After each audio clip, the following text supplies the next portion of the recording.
Okay, hello everyone, and another practice session. Good Saturday morning to everyone. And Irish server gives me a crosswind and P-40. Let's just United States Army Air Force olive drab skin 0202.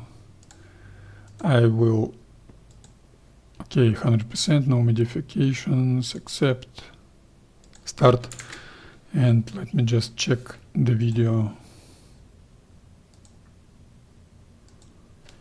and the sound. And video is there, sound is there.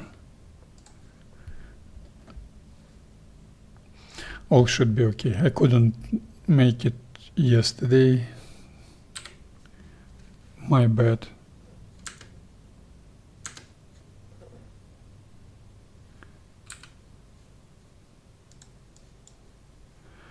And the next I will take off and go to Karpovka, because we've got 286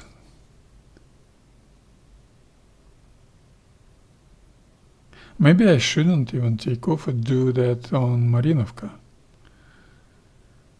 It's quite short, but anyway, it will be inappropriate because this is maybe, who knows. Go to Karpovka. Okay, let's go to Karpovka. No check the chat needed. RPM full forward. First of all, track IR settings check. It's okay. Joystick, all fine. Trims to neutral. Half closed maybe. Color shutters. Engine start, trims 5-6 up, that's 70% up. Check the chat. Elevator trim, radar 5-4, 5-6, 5-5. Left, that's 34-35%. Radar and no aileron trim input yet. I will do short taxi, then take off, then landing here. Then I will do, I've got beautiful 1 hour of time. I'm quite positive I will get ground loop faster than this mission will end. Faster than this mission ends, and that's my absence of operational readiness skills. I'm doing practice mission to form up those skills. They are not deteriorated from absence of line. I had no such skills with crosswind landings, so that's something which is quite new for me, and unusual short taxiing. I don't like do short taxiings, but I'm lacking time, so no brakes, taxiing towards that spot, then takeoff, then landing on Karpovka, then taxiing, normal speed taxiing, then practice landing runs. I will use brakes. I shouldn't be that greedy. I should break my own habit of not using those brakes, or very little using those brakes, and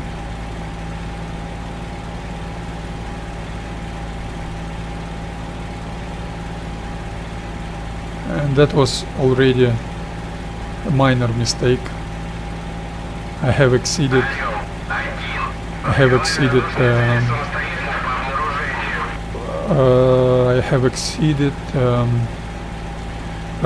taxi runway width. Anyway, I will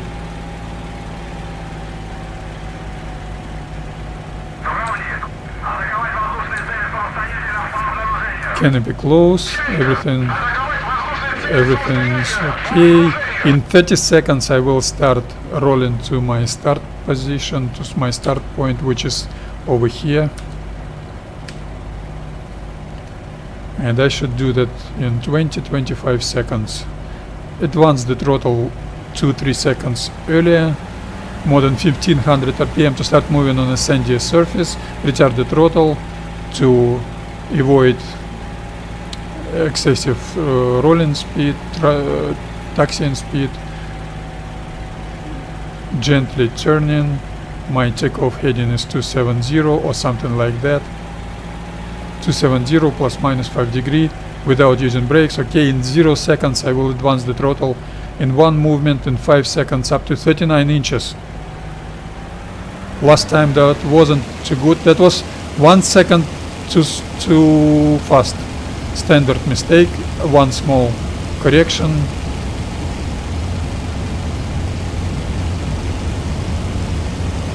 .272 actually takeoff heading. Maybe 275 even.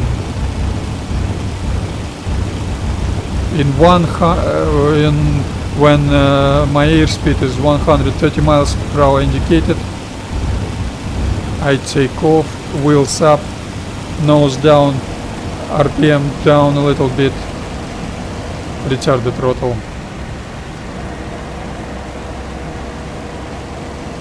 Terrible turbulence, I must say, and turn right, immediately turn right. Terrible turbulence, I hate it. Why should you induce Wings of Liberty, my beloved Carbina, Wings of Liberty gave me 0.5 meters per second airspeed, wind speed, and zero turbulence like always on Wings of Liberty, and awful turbulence over here. But that's because 5 meters per second wind, probably turbulence is not to maximum, but wind speed is too much. I have noticed that by the acceleration, by the takeoff procedure. My P-40 was ready to take off earlier than usual. That's because of a nose wind, head-to-head wind, headwind. 5 meters per second is quite a lot for this game, and I'm right here right now, and I need to get myself somewhere here. Maybe I can see my airfield already now.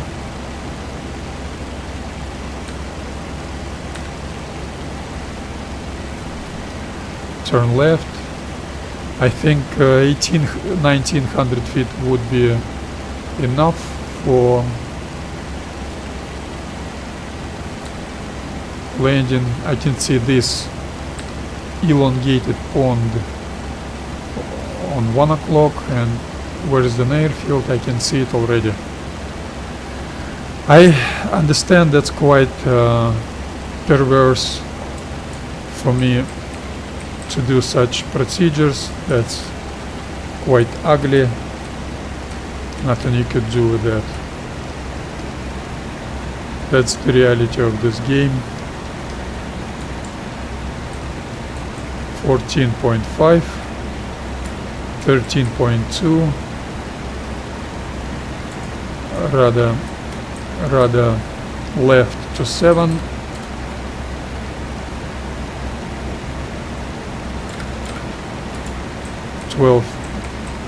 I was too late.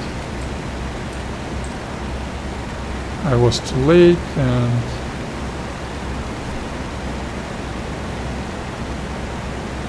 I should turn right earlier than this.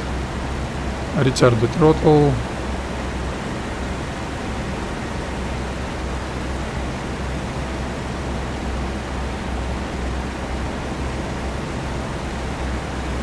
I do not change my mixture settings.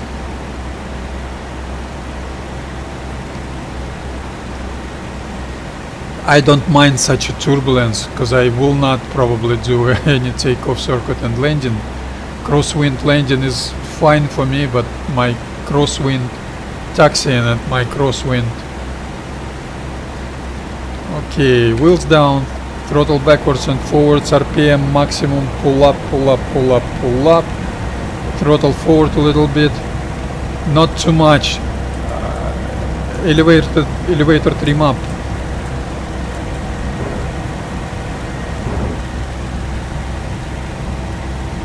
Flaps down, nose down. I was too close. I was too close.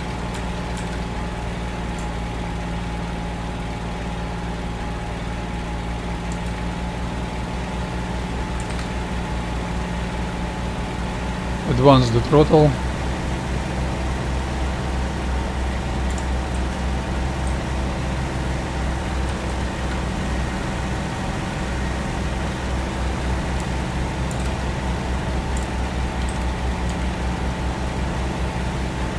That's a decent, quite decent final approach path. My P-40 is extremely heavy. I never do landings on such a heavy P-40. More air, more fuel you've got, easier to handle airplane on a final approach. Retard the throttle, cut the throttle. Awful touchdown, I must say, and avoid. Apply brakes, short brakes, right away, short.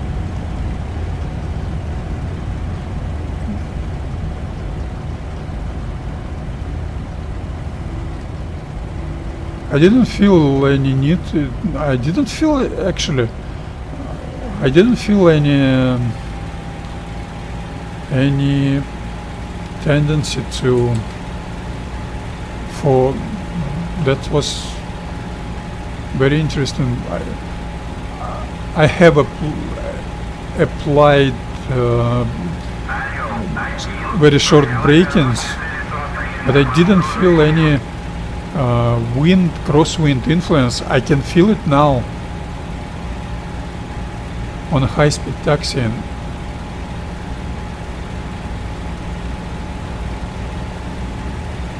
I will do normal speed taxiing. I will not skip that procedure. That's a standard procedure.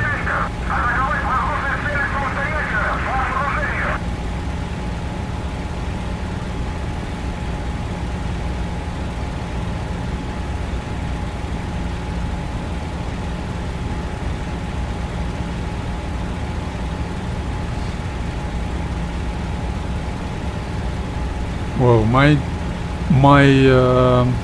S-turning without using brakes on a high-speed taxiing standard operational procedure is quite good. Retard the throttle. She changes her behavior right away. Be careful. Be careful. Do not let her have any ground loop tendency. And I must say, that was absolutely right. That this is it. The timing was absolutely right to cut the throttle, so I'm happy. Trims to neutral, and let me just stand still to. I do without Technochat blind aileron trim back to neutral. I did it already, yeah?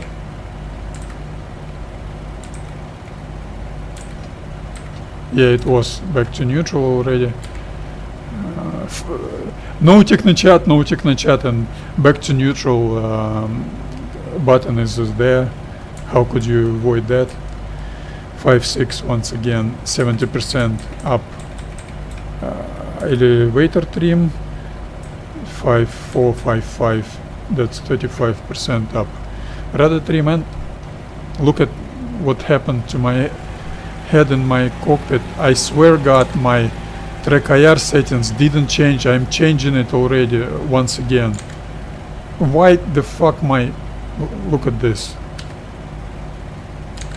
This game is a lot, hell of a lot garbage and nothing more.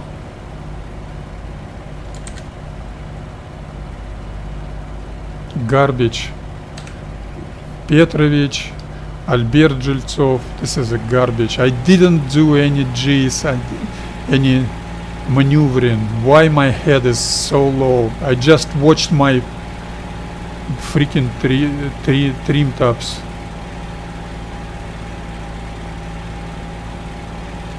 And then I will do, I don't care, it's too much time left. I will do taxiing. Once again, I couldn't do that in single player because of very ugly snaps of game lagging sudden. So for 0.4, 0.7 seconds, game doesn't see your joystick, your device, your pedals, so games considers no input or the same input of your control, and you see you should change the input or stop the input or start some input. So that's causes lack of any ability of precision input. So to practice crosswind, high-speed taxiing and crosswind, practice landing runs, that requires quite precise control input, quite skill needed for that.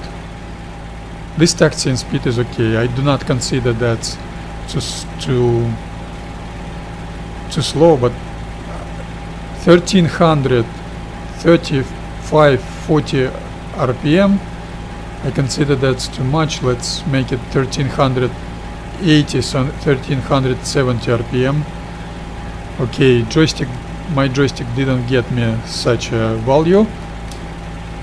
1390 RPM would be too much, but I know how to handle it on a sandy surface. I will do sharper turns, and my zigging and zagging angle, zigzag angle, will increase, and during those sharp turns, this is very counter efficient when you learning, so you need to pick up the right power settings. Yeah, like that. No, not like that. My joystick doesn't give me, okay, joystick doesn't give me 1370 RPM. It's either too much or not enough. And you're forced to move it back and forth because you're not able to set the medium position. It's either 1330 or 1390 RPM. I hate it.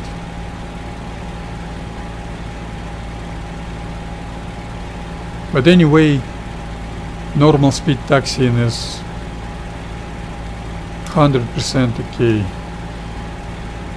Some snaps of understeering, left or right, oversteering, you're able to handle those bad tendencies with full right or full left rudder without using brakes, because when you use brakes, of course, that's much easier, but first, brakes are not modeled in game.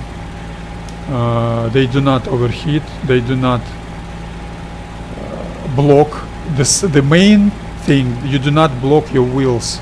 In real life you block your wheels,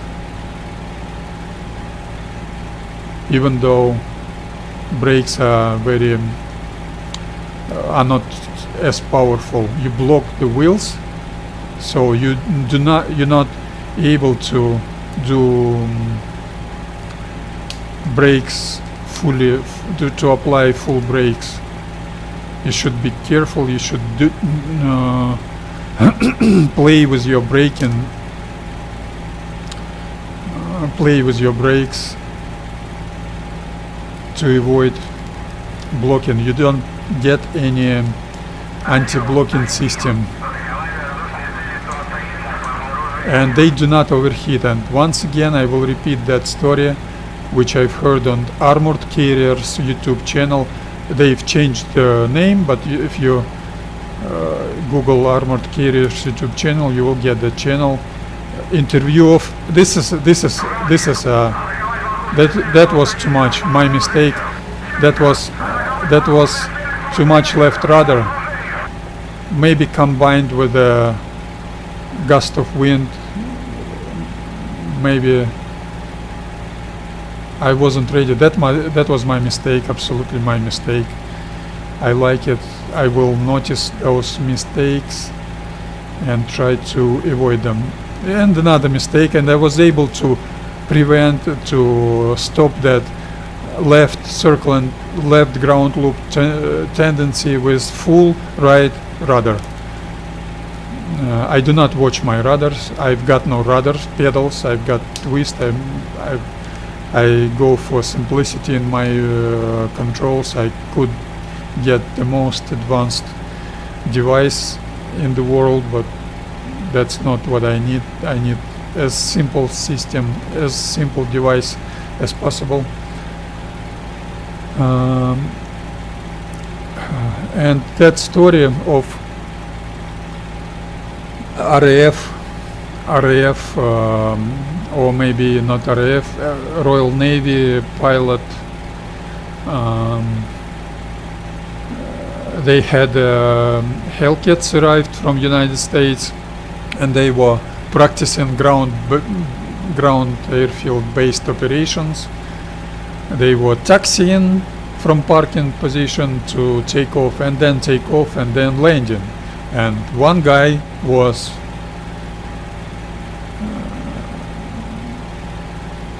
one guy died because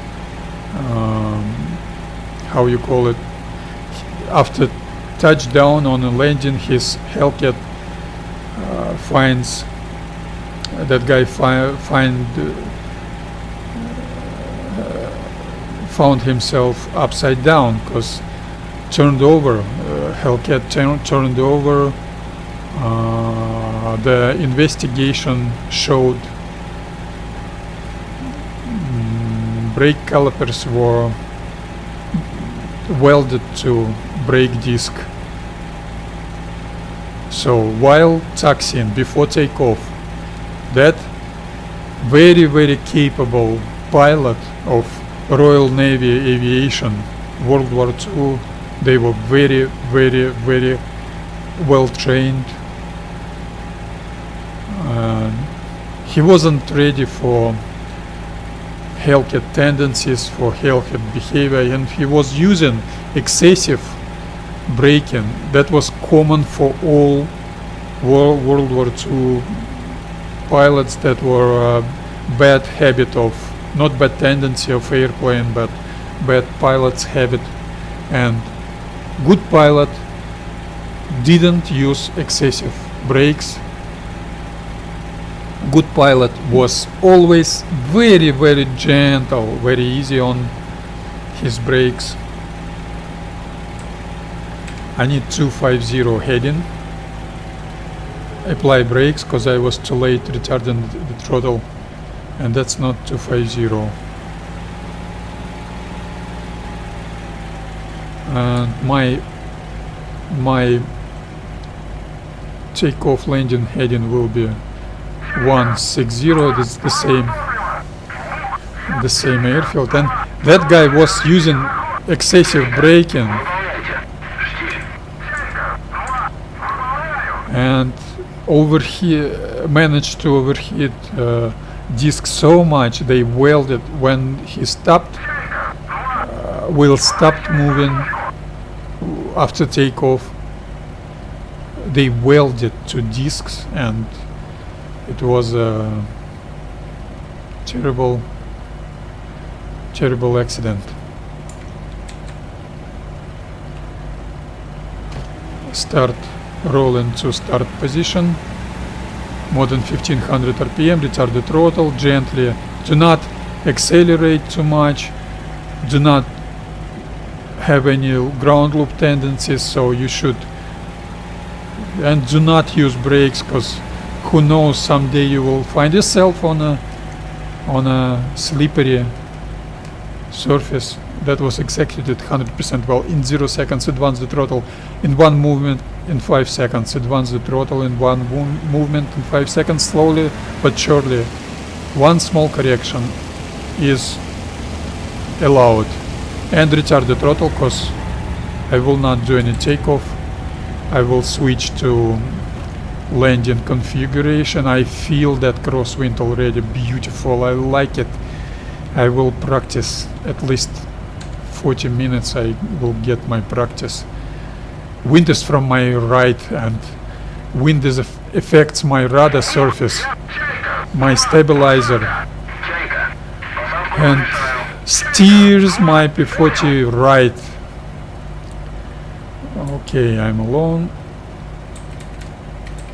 Up to 0.45. That is 90% technochat. Rudder 2, 3, 4, yeah, and aileron. Let's. Oh, that was not insufficient a little bit.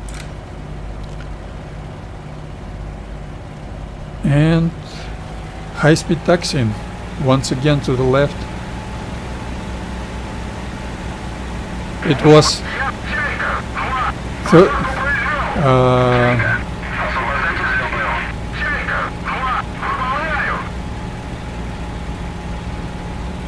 let's assume 1350 RPM for normal taxiing speed.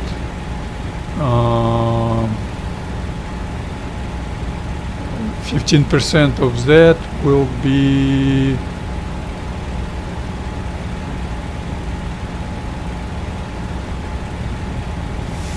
1550 at least, and so 1600.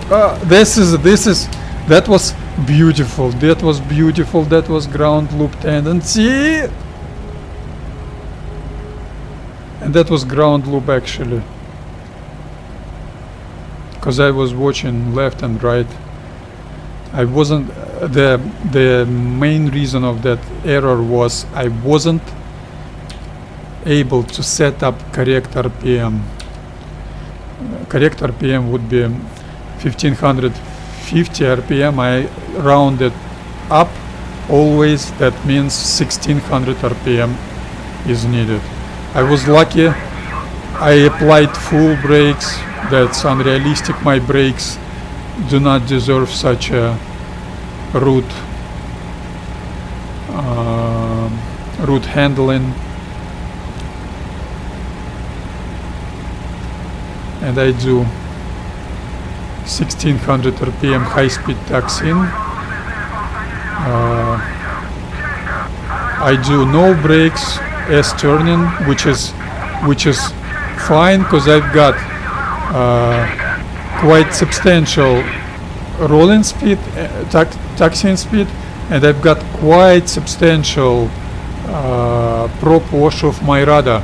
So when I cut the throttle, prop wash aerodynamic influence will reduce substantially, and my P-40 will change her behavior substantially. Retard.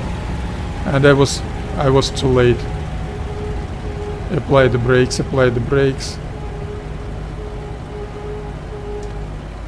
I was too late.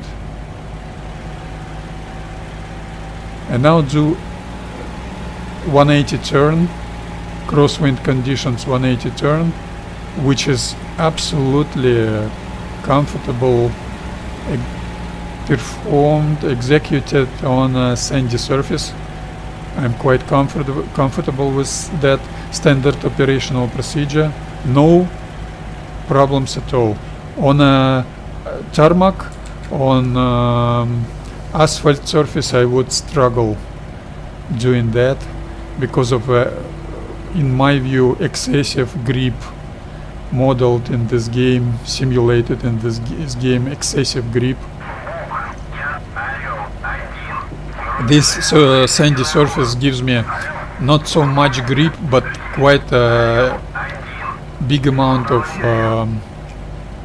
roll and drag, and very little roll and drag on asphalt or Marston mat or asphalt or concrete surfaces, and grip is vice versa is too low. So retarded throttle, it's gonna be tough. Be ready to use your brakes, but once again, because of a normal, in my view, normal grip conditions, that's quite easy for you to avoid problems on a crosswind conditions. Where is my crosswind actually? I do not feel that crosswind. Okay, now steer right, offset right.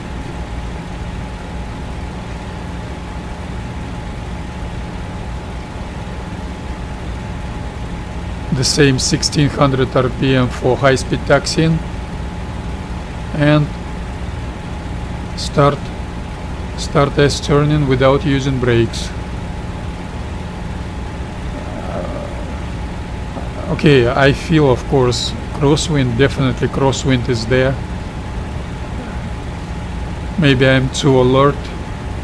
I don't want to do mistake, because that will mistake will break my aileron, and I stop doing anything, any training with a damaged airplane. I stop it. That's my another habit. I do not watch my pedals. You should watch only your nose behavior, whether she goes left or right, that tendency, and pick up the right timing to cut the throttle. Be ready for P-40. Be ready, she changes her behavior, cut the throttle. That was too early. And I maintain doing S-turning even though I need to advance the throttle. That was too early cutting the throttle. That's a mistake, because in case of group operations you will set yourself as an obstacle for second guy who is behind you. And this time 180 to the left without using brakes, and once again, because of a different grip on such type of surface, even with the crosswind conditions, I'm absolutely fine.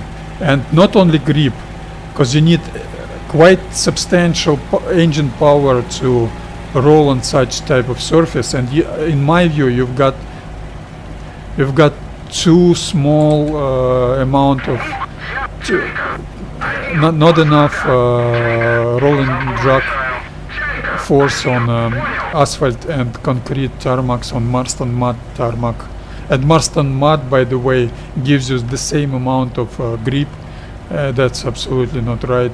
Marston mud should be extremely slippery. And once again, my joystick, my tracayar is absolutely 100% centered. It's absolutely fine. I remember this game had the same issue 10 years ago. And another mistake, I didn't extract flaps fully up. I had the same issue 10 years ago. Advance the throttle in 5 seconds.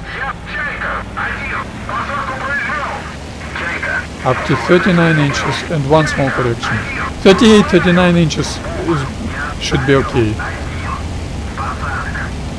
This time I will start more and more use less and less braking.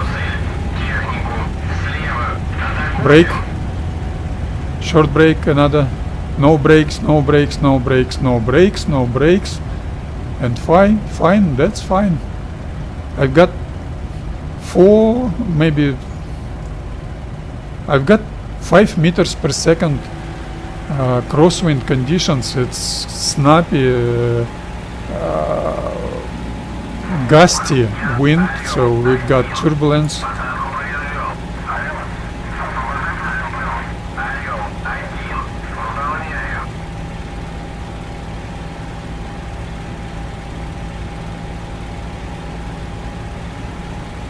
What's wrong with me? I've got 1600 RPM standard power. I already like this practice session. The most boring stream on YouTube. Immense boredom of training. I like it already. My skills are growing and growing and growing. I like that.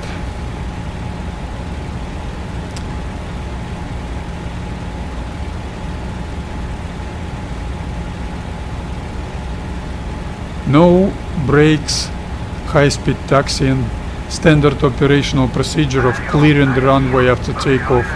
You do not vacate left, vacate right. That's unrealistic using of moon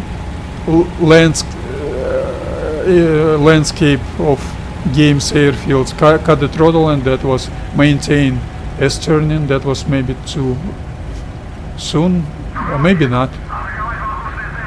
I do S-turning, maybe not, absolutely fine actually.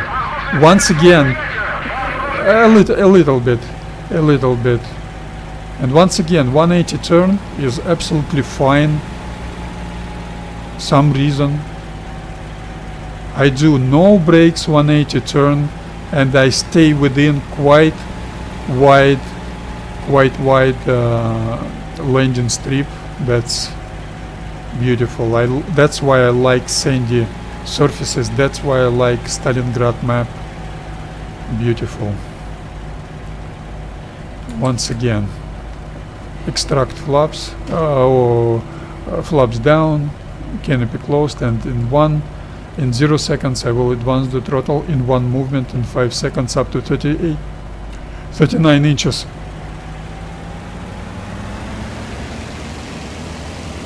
One small correction, maybe two small corrections.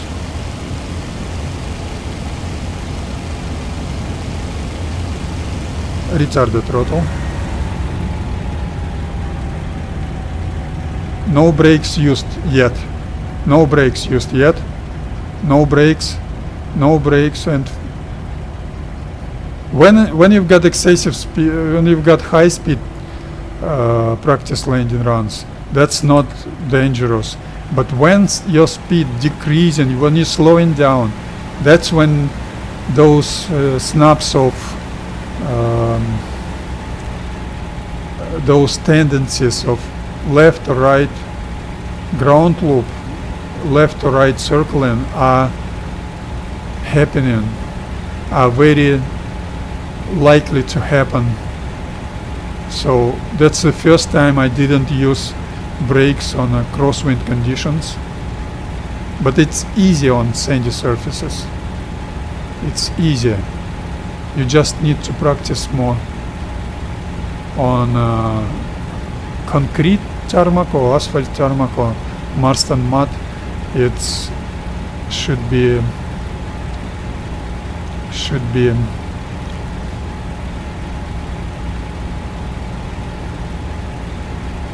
Well, those practice sessions are coming up, I don't know when, maybe 2 weeks later, because I didn't do a 20 mission this weekend. I doubt very much I will be able to do it tomorrow. Retard the throttle, maintain S turning, even though she changes her behavior very much. And that headwind, maybe not headwind, that was once again, I did that premature, cutting the throttle. Okay, do 180 to the left without using brakes.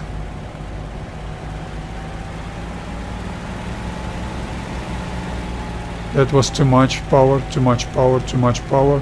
You should balance on a verge of, on a knife edge of circling to do that.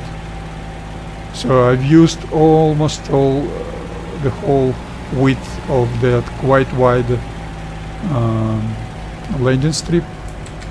Canopy closed, flaps down, and in 15 seconds I will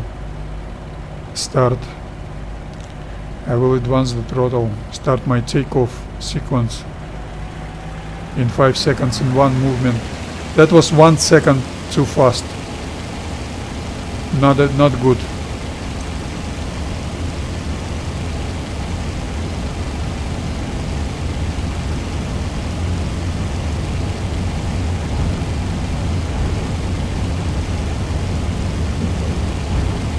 Let's accelerate more, because crosswind conditions are much more dangerous. I'm using brakes. Definitely I will not be able to handle it without using brakes. I'm using brakes. Quite hard using. Short brake. So another mistake is, I found another reason of my mistakes, because I didn't accelerate too much, because crosswind conditions, every car driver knows that faster your airspeed, faster you move, more crosswind troubles you've got. You don't get so much problems with crosswind when your speed is low. So I should take that into account. Once again, the second time on a row, my mistake of I should have 1600 RPM, not 1400 RPM. So I will do another try. I should accelerate more. That was a good thing to change airfield to this one, because they got me. And this is a ground loop tendency. I wasn't able to fix it, and I will artificially increase this runway length. I will artificially increase it by going down. Canopy closed.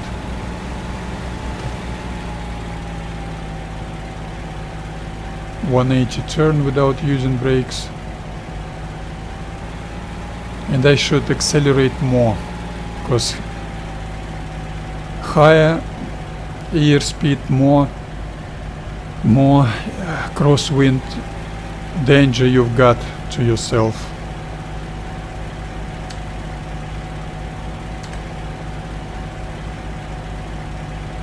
In 30 seconds I will advance the throttle in 5 seconds. Advance the throttle in 5 seconds.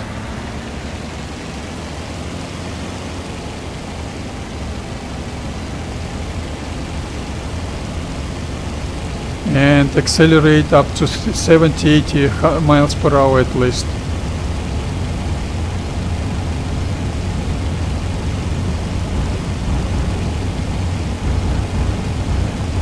Retard the throttle. No brakes used, no brakes, no brakes, no brakes, no brakes, no brakes, no brakes, no braking, braking, braking, braking, no brakes, no brakes, no brakes, no brakes. Some reason when it's crosswind from the left, it's easy on P-40. Maybe because of prop rotation, it's easier to have a snap oversteer to the left, and crosswind from the left is helping you avoiding that, helps you avoiding that snaps of oversteer. So I should take that into account either. That's a good practice session. Good practice session. And the next time I will accelerate, it will be more difficult, not less difficult like in this, because crosswind will be from the right and I will have horrendous right circling tendency. I will use brakes definitely. Pick up the right time for retarding the throttle. Maintain S-turning. That was not right time. That was too late. And I artificially increase that runway width, length, that landing strip length. I ain't got too much time left. And that was an I used brakes right now. I used my brakes, very short braking. I applied brakes somewhat. I do not do S-turning right now to be within the landing strip width. Look at that.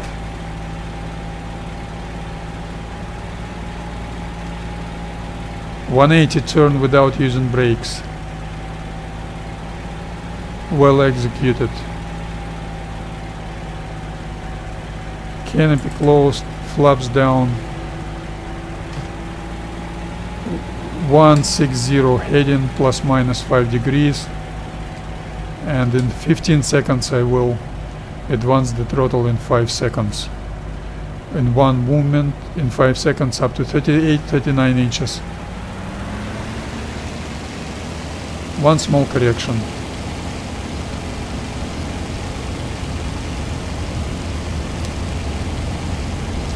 At least 70 miles per hour is needed, so accelerate.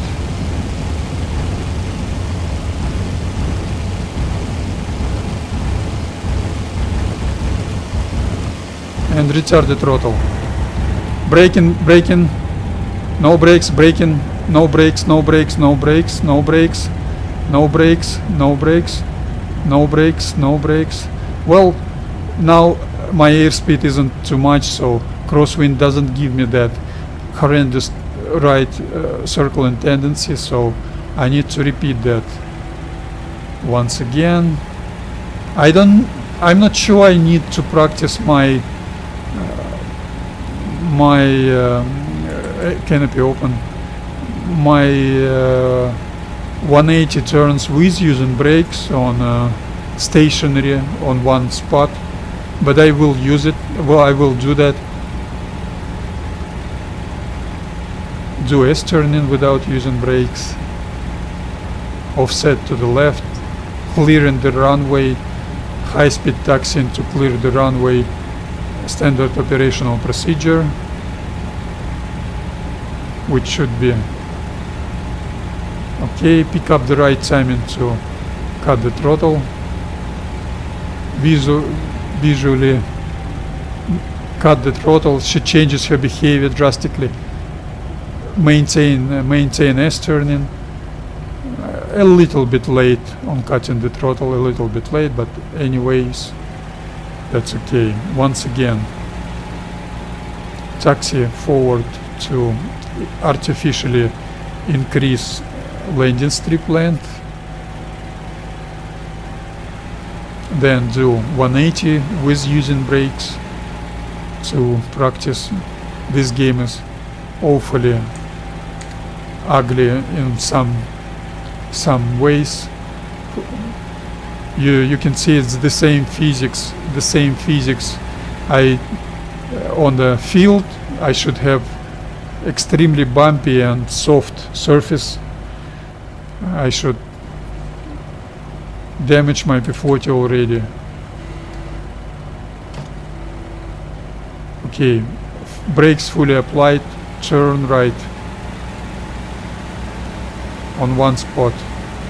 You should practice that. You should do that without secondary movements. In one move, without holding, without any holds. 340 plus minus 5 degrees, okay. Flaps down in 1 second, in 0 second, advanced throttle in 5 seconds, in one movement up to 39 inches, and one small correction. 340 takeoff heading. Accelerate at least to 70 miles per hour indicated, maybe to 80 miles per hour indicated.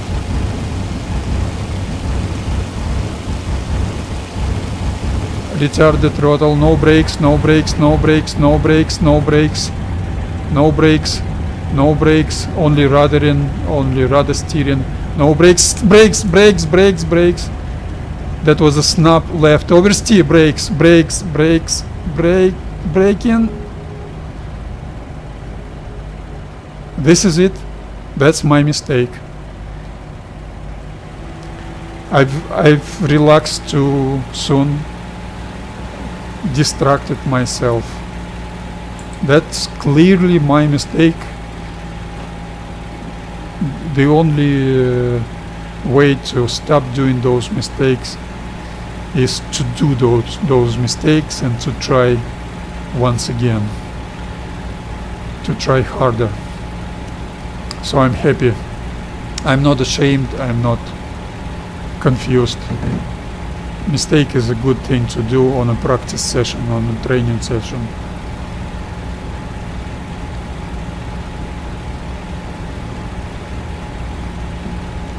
But once again, when it's left crosswind, even though crosswind is very strong, it's much easier to maintain straight and forward without without using brakes. And you should avoid using brakes, because brakes are very delicate matter. Be careful. Retard the throttle. Maintain S turning. Maintain S turning with a different input, because she will punish you if you maintain the same input. She will not actually steer with the same input, because you've got probably do that harder, pedal harder to steer without prop wash, aerodynamic rudder influence on your rudder. But anyway, once again, canopy close, brakes fully applied, and 180 turn with using brakes, with brakes fully applied in one movement on 160 plus minus 5 degrees without exceeding that and without underturning. Beautiful.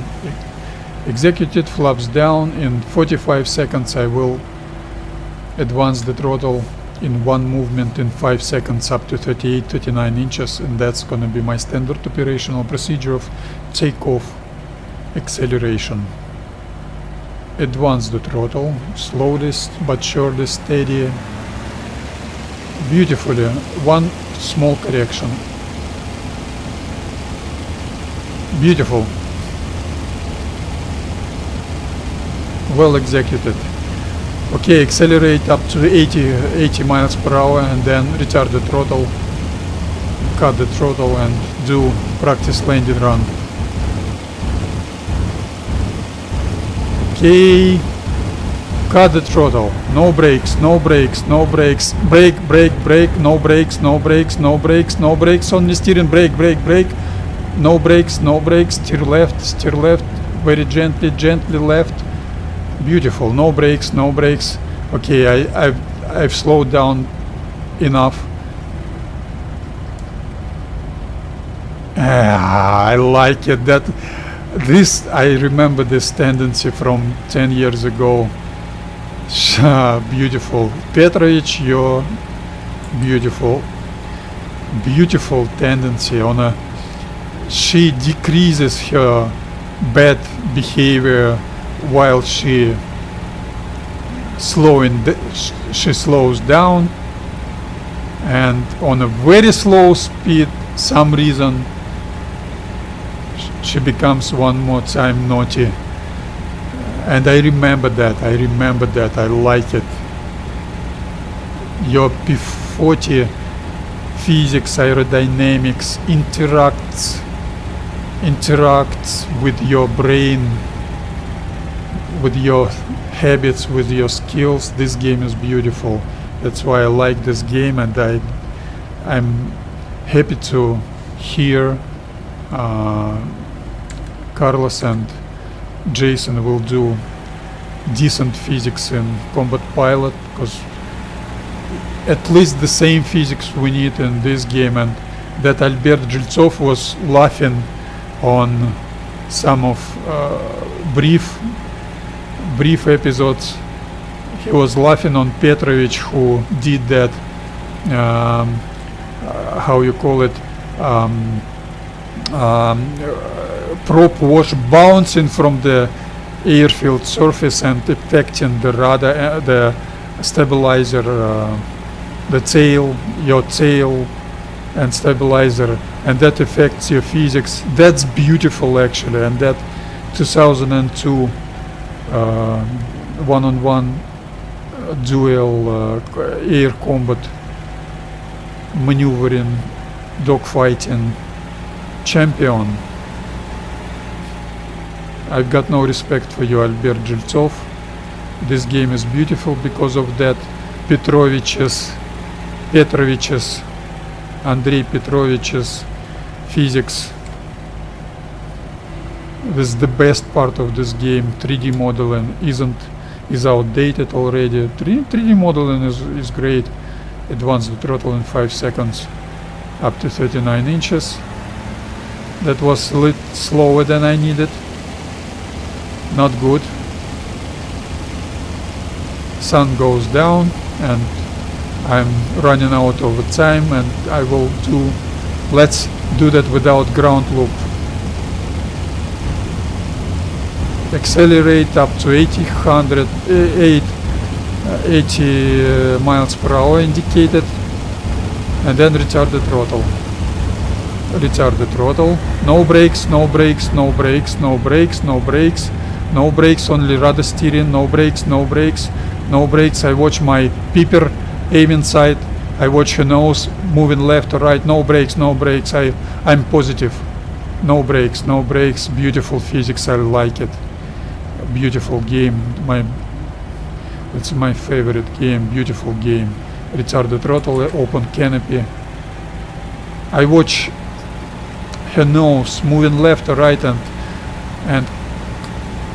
control it with my rudder input with no brakes used. Who knows? Maybe it's slippery. Maybe it's patchy, muddy patch, slippery patch, then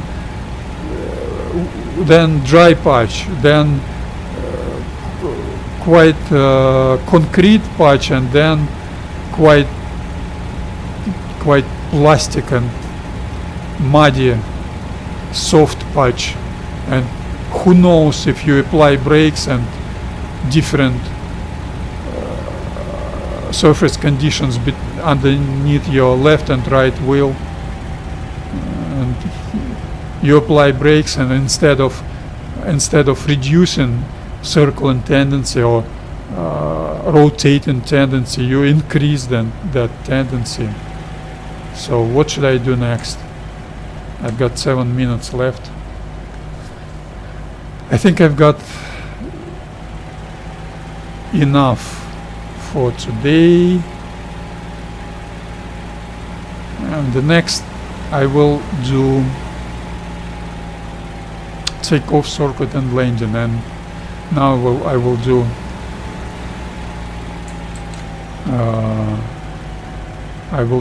normal speed taxiing.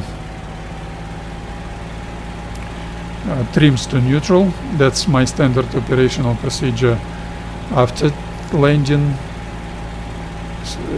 Believe it or not, physics is that good in this game, especially because of that bouncing bouncing from the surface and affecting the tail, that while changing trims, you change her taxiing behavior, and I feel it on A20 either. This is beautiful. Albert Jeltsov was laughing on some brief episode 4, maybe, I don't know, maybe I'm wrong, but he was laughing on that. So expect on Korea they will not have that.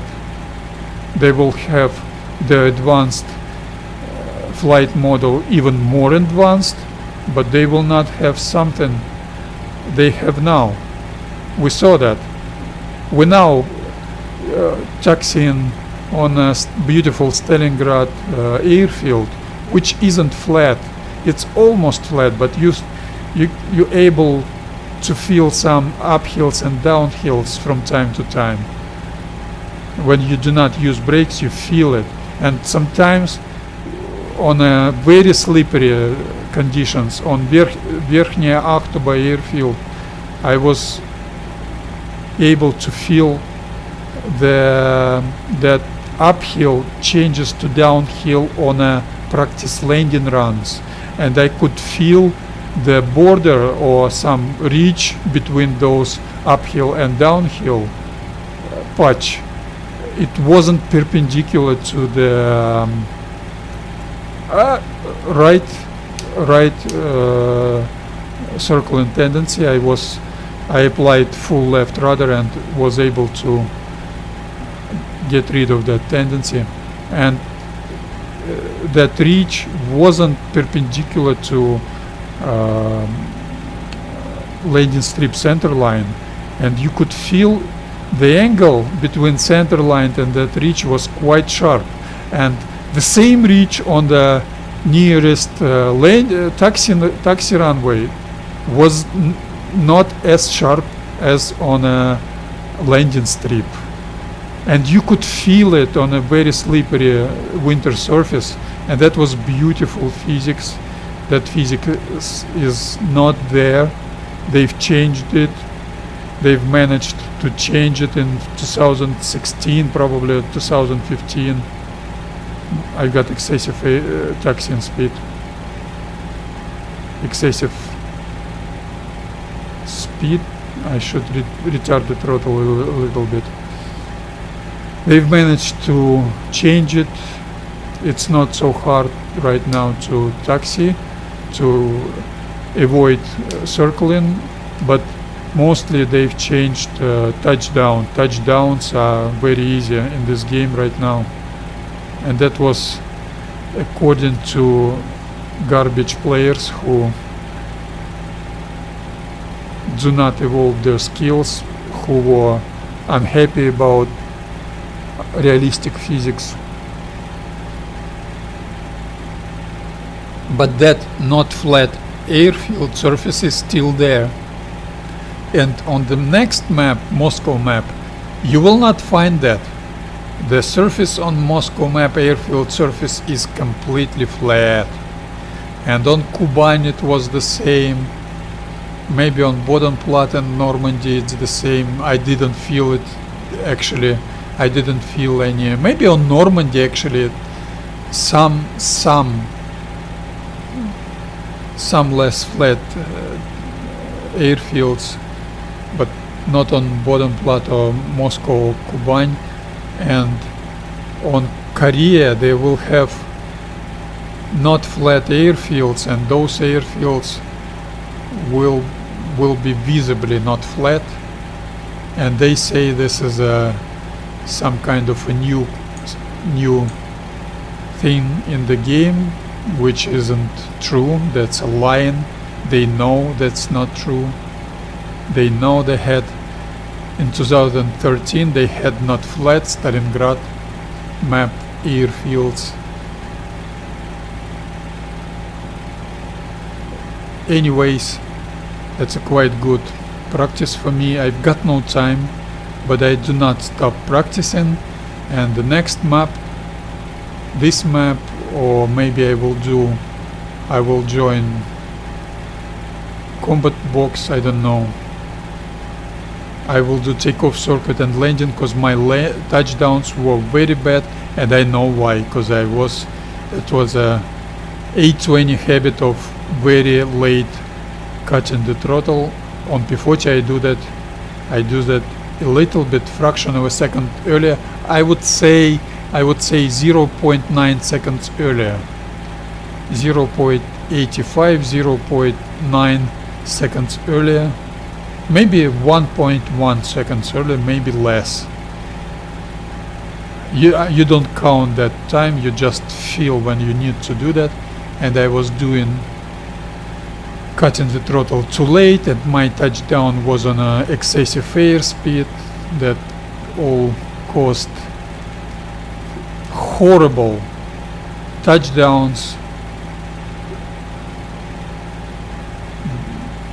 I've been thinking why, and I've managed to find the reason why.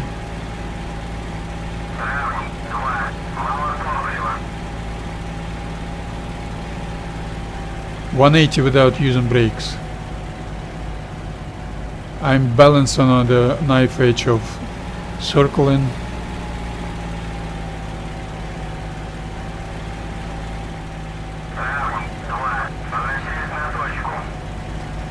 Beautiful practice session, I must say.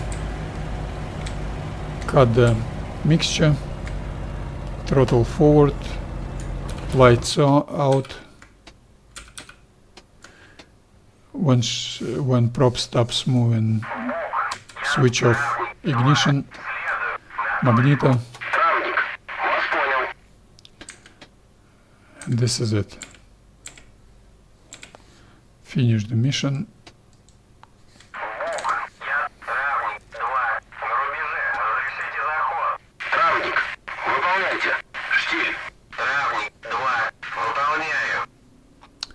We got Mamayev Kurgan on Karbina on Wings of Liberty, and we should check out combat box. I guess I will do another hour of, or maybe more than an hour of practicing.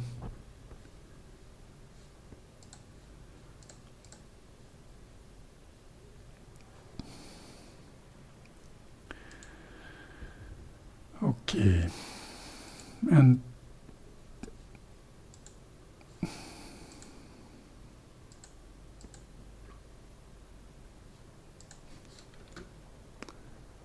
in 4 minutes.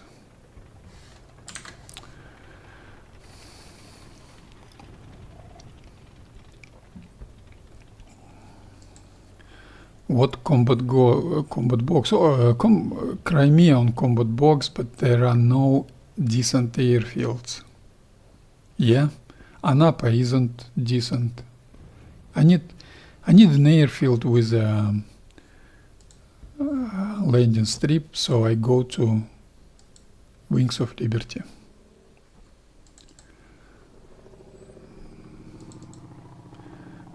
Carbina.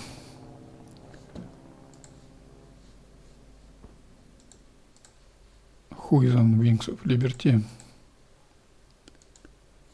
Wings of Liberty is always not live, it's in seeding mode in terms of live genre. This genre isn't live, it's a dead genre, and almost no live service. Leninsk Airfield, I like it. Please give me P-40 on it. P-40 is available. By the way, that's inconvenient, and I will fly to Smutnev Airfield to avoid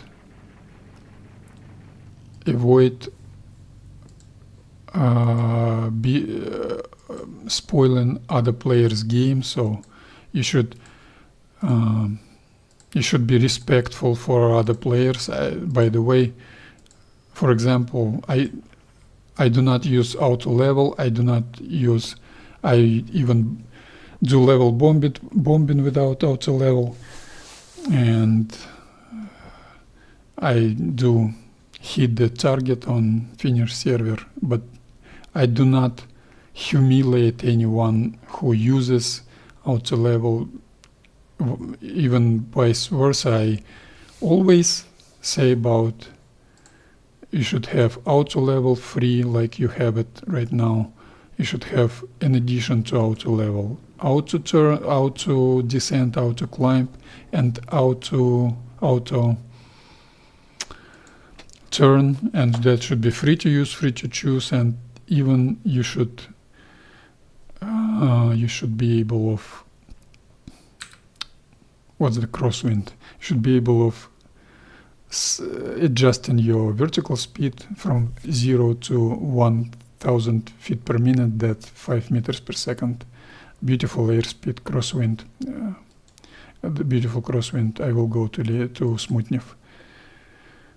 And you should be able to program your flight route and flight profile with using that auto sets.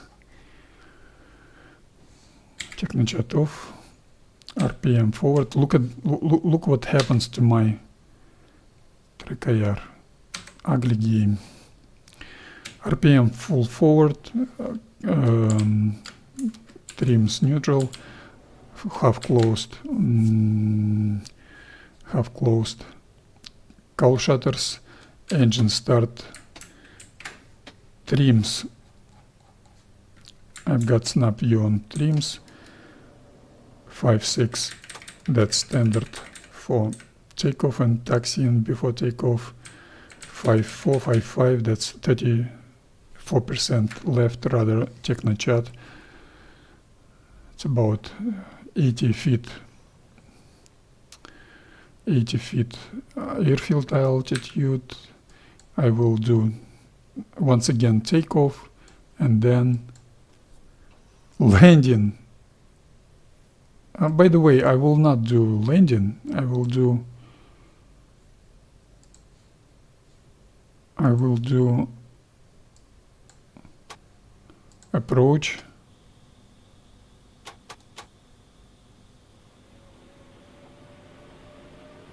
Smutnev should have 0, 0, 0. And you've got no... Okay. The only thing which is bad about Smutnev, you've got no any... Maybe this crossroad will be... The road junction will be my terrain feature to find where I am. Okay, parking brakes off. More than 1500 RPM to start moving. Rock your wheel, rock your pedals, rudder pedals to help you start moving. Retard the throttle down to 1300 RPM and do standard taxiing without using brakes with S turning.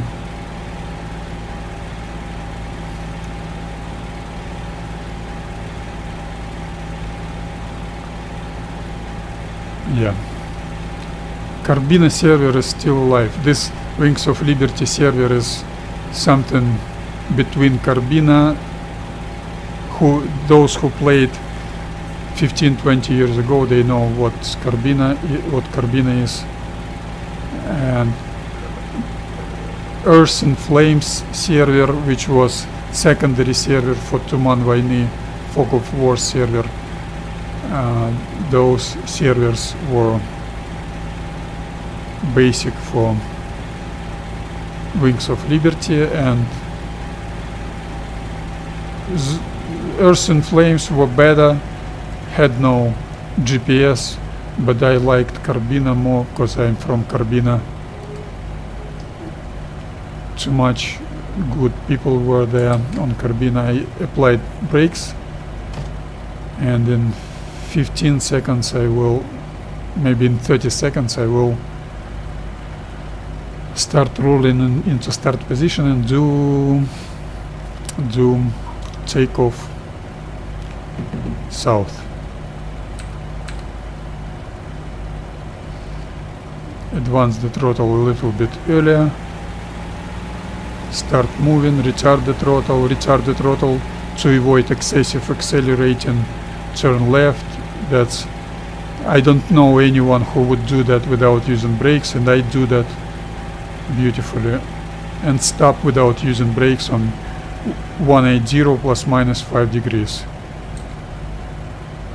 Leninsk is not actually 180, yeah.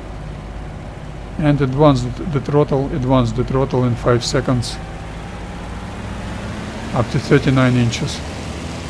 One small correction. Leninsk is actually 180,000. Leninsk main runway. When it's 130 miles per hour indicated, I will take off.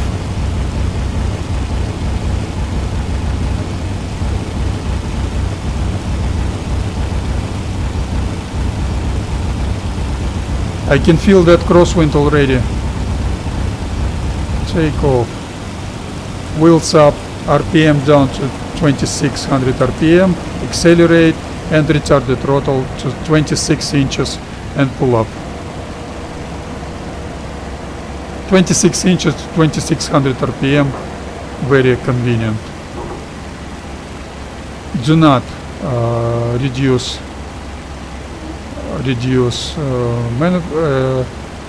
mixture. Change your mixture settings.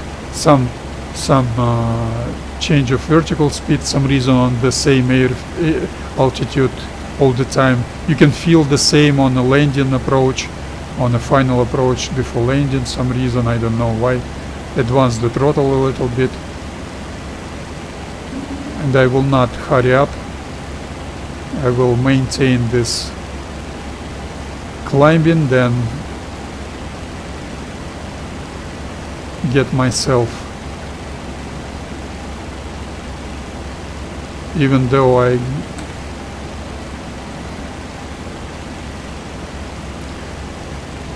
get myself into straight and level stabilized attitude.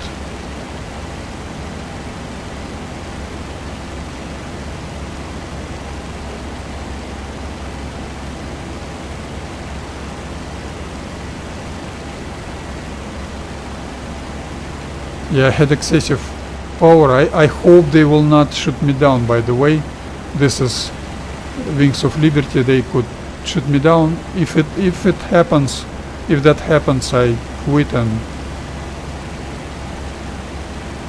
because takeoff, circuit and landing is not that bad as high-speed taxiing and practice landing runs. Okay, no technochat, transition into straight and level. Standard operational transition, procedure of transition. RPM down to 22%, radar left 7, motherfucker,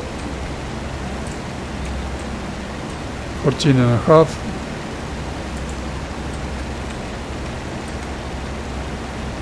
That was my mistake. 12.0. That was my mistake, and 10.8. 2 clicks on a aileron right wing, retard the throttle and turn left. That was my mistake. That wasn't executed well. I'm still not familiar with no Technochat standard operational procedure, but my flight profile was as smooth as possible. No one, once again, in this community, no one will do that. That's unfortunate for me. Very unfortunate. Beautiful Kulkin airfield, but I will not use it because I need crosswind conditions. Smutnev is my choice, obvious choice.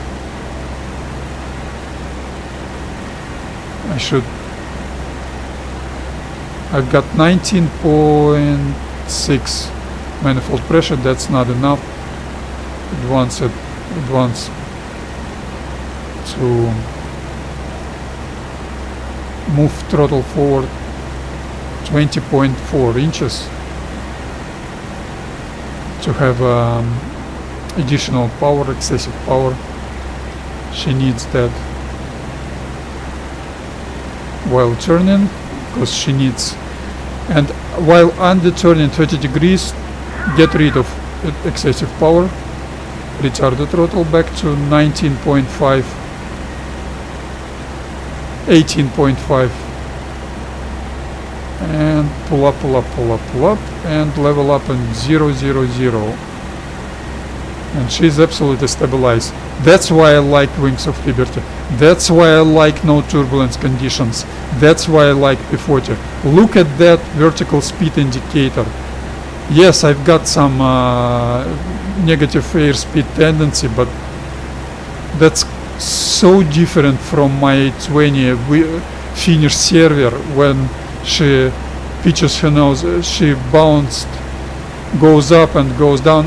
By the way, that's insufficient airspeed, and I'm closing cowl shutters to accelerate a little bit. That's why I like Wings of Liberty. That's why I hate turbulence. Look at that absolutely stabilized attitude. And I've got insufficient power. Advance the throttle. 18.6 is not enough. Let's make it 19.0.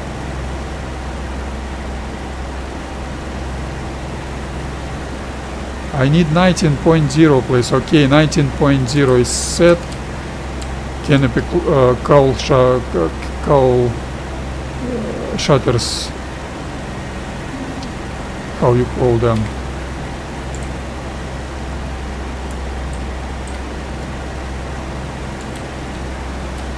Cowl shutters open.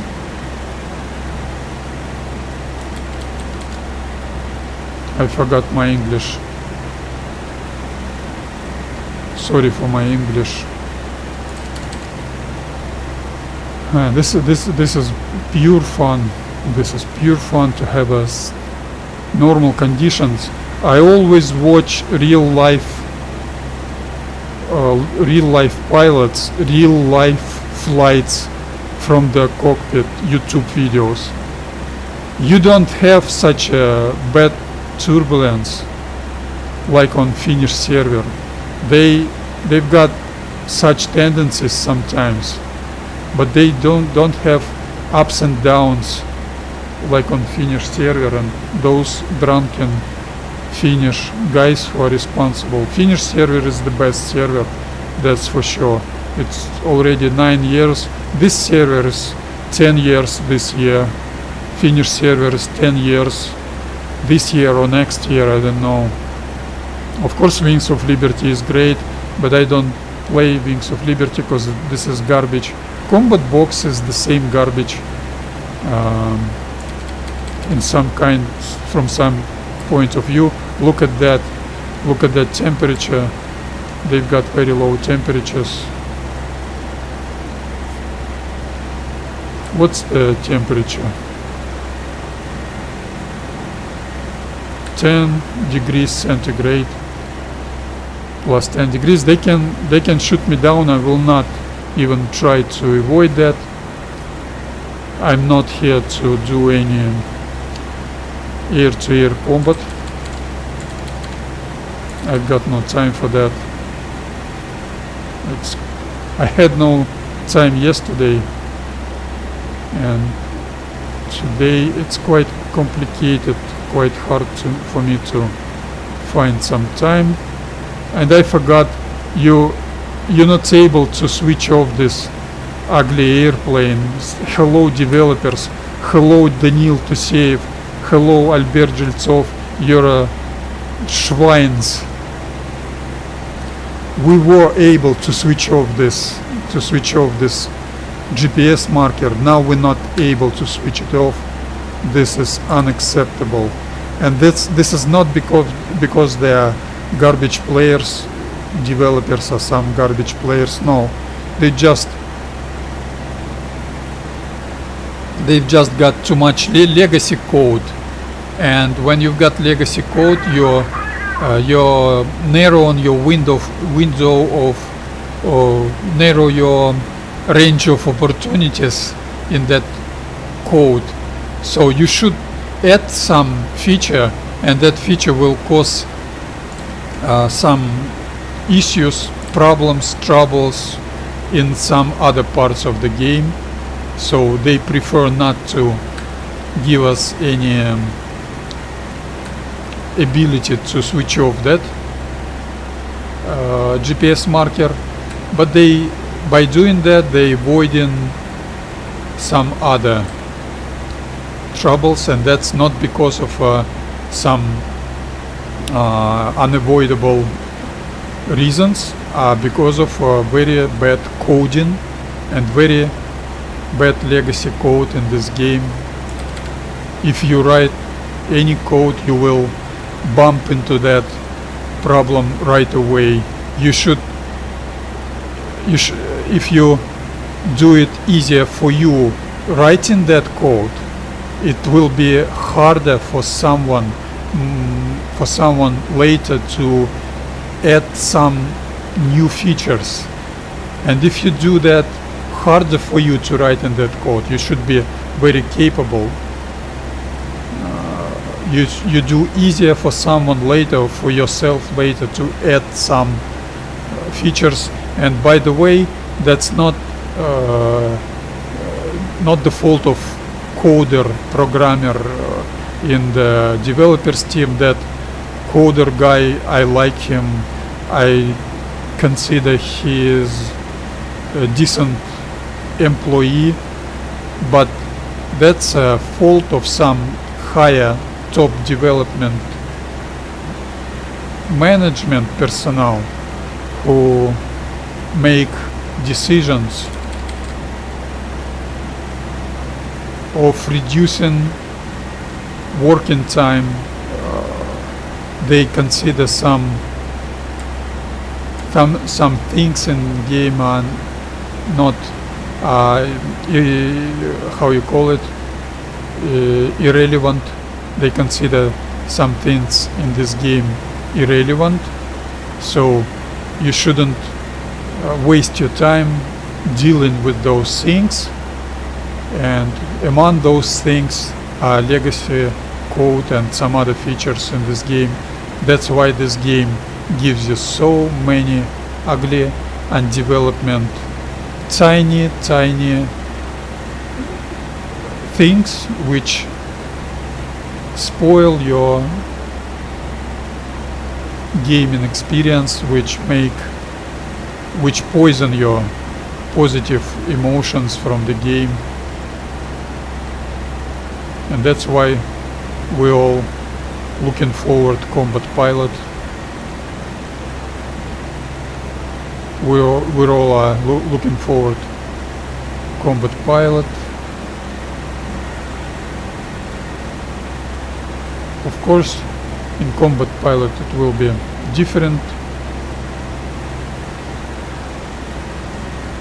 And where is that road junction? I can see the road, I can see road bending.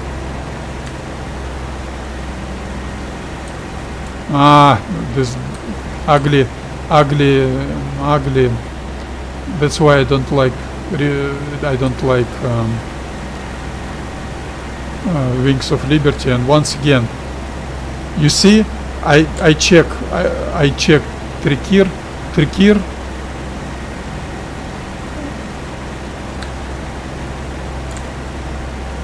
Trek-IR, my Trek-IR is absolutely the same. Look, my head is right now, where my head is right now.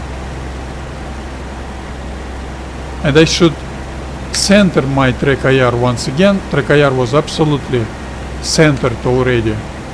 And then my head is still on the center. This is another ugly feature of this game. I didn't do any G's.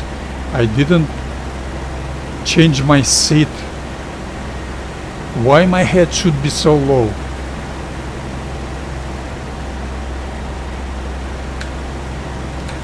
Okay, this T-junction, it's much more interesting to find where you are without GPS marker. Much more interesting. I can see this road. I'm not able to see any T-junctions.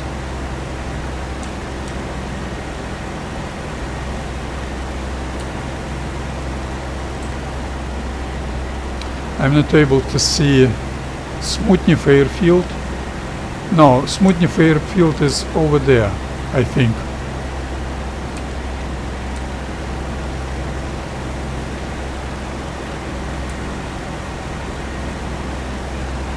Beautifully stabilized P-40, but I will be able to see this road. No? Where is that road?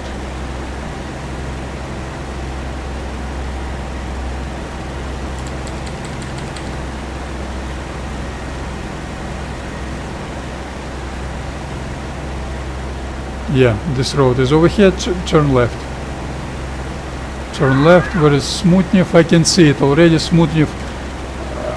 I've started to turn in too early. Stop turning. That was too early.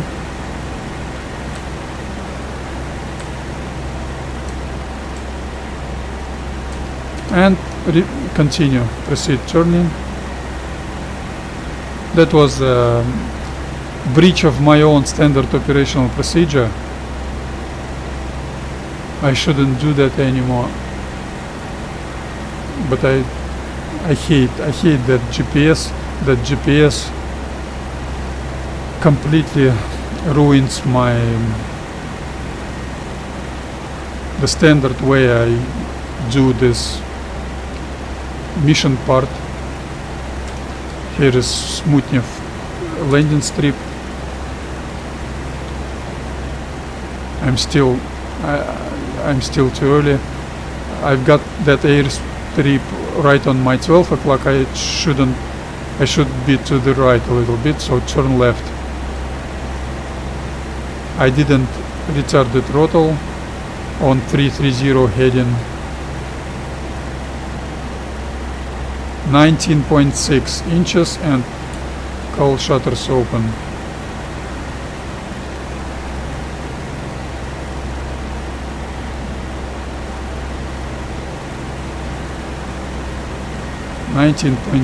Cowl shutters closed.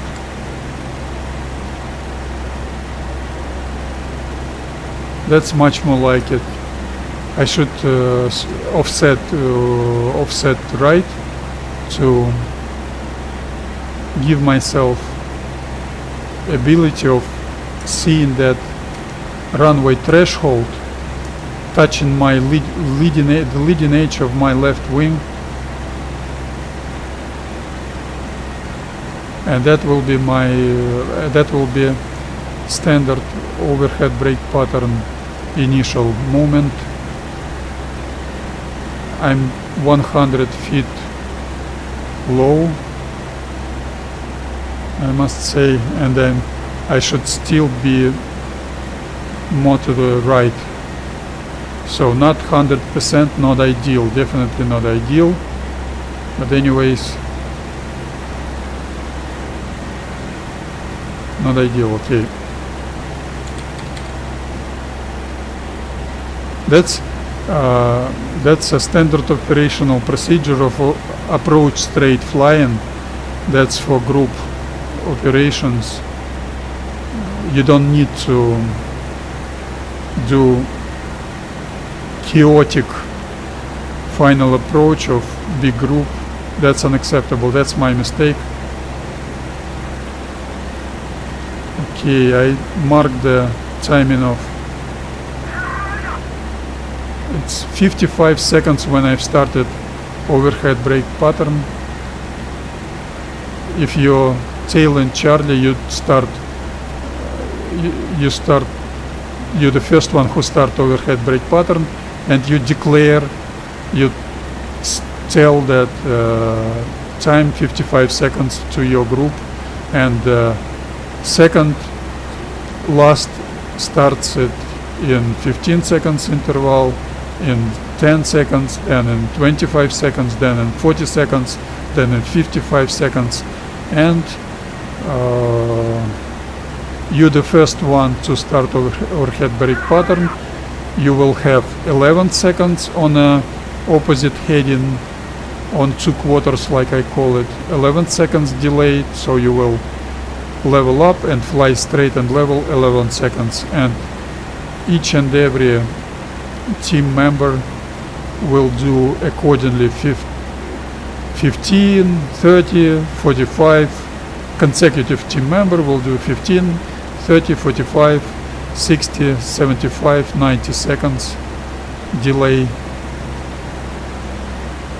and that's your group overhead brake pattern that allows you to do transition into final approach at exactly the same point.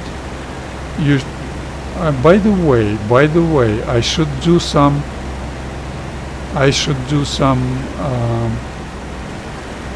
adjustment, because I will shift 600 meters east, by the way. So that means 600 meters, I've got 90 meters per second airspeed. So I will wait on 3 quarters. I will wait. Proceed. I will wait the same 11 seconds. And I can see it right now. I'm too far from the runway. If I do the standard operational procedure of transition from transition into wheels down, flaps down, final approach, stabilized, descending, I will find myself not overshooting, not undershooting, but to the left of the runway, and I will fix it with a 3 quarters shifting. On 270 I level up and fly 10 seconds straight and level, then do transition level up, leveled up in 45 seconds, and in 55 seconds wheels down, throttle backwards and forwards a little bit, turn left, RPM up, elevator trim up on 0.45, retard the throttle, let her decrease her airspeed, do not pull up excessively. When it's less than 130 miles per hour, flaps down, nose down, advance the throttle. I was too late on advancing the throttle and pitching her nose down, but nevertheless this transition was quite good. I'm undershooting a little bit. No, maybe not actually, because I've got too much fuel left. This is perfect approach actually. Perfect approach. I've got crosswind, 3 meters crosswind, so I will not, my PPR aiming sight will be always to the right from the airfield, and I didn't fix trims. My bad.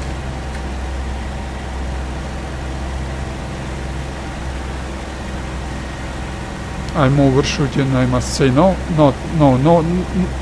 I'm not overshooting. That was perfect approach. I didn't touch my throttle. The real life pilots, they do the same. They only touch throttle, do not pull or push on final approach. I'm not on the center line. Pull up, retard the throttle. Ah, that was beautiful touchdown. I did, let's make it without circling. I did excessive apply brakes, apply brakes, apply brakes, apply brakes, apply brakes. And that was beautiful touchdown. This is the best touchdown for last several months. You've heard it. That was, you've heard those consequence of bumps that not flat surface. You collect those bumps with your undercarriage wheels. That means that last inch you were perfect in that last inch picking up. That's a perfect touchdown. I want. By the way, what I'm doing right now. Why did I do the full landing? I should do only touchdown and okay. Turn around. I should do touchdown and take off. I was so happy about good touchdown. I forgot about everything.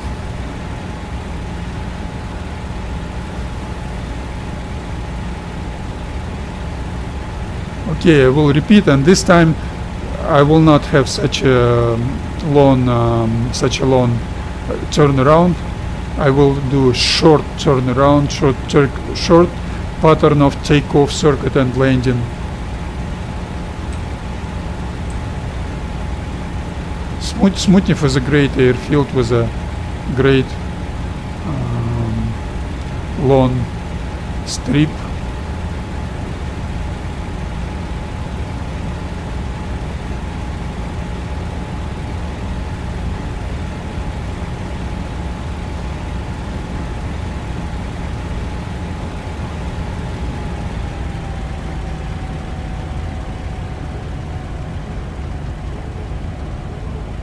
And by the way, maybe I should do takeoffs to the, not to the south, but to the north.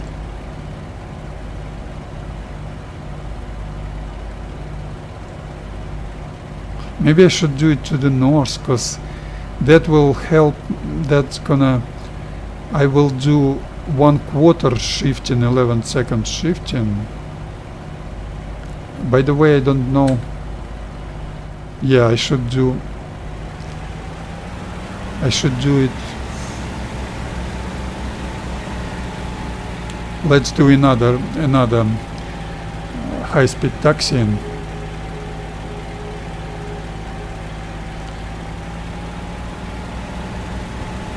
I will do another high-speed taxiing, and I will do takeoff to the north, because that will allow me to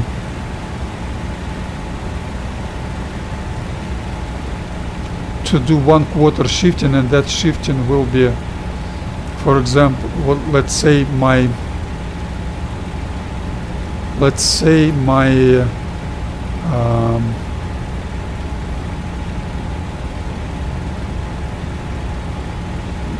my small takeoff, circuit and landing pattern is 3 minutes.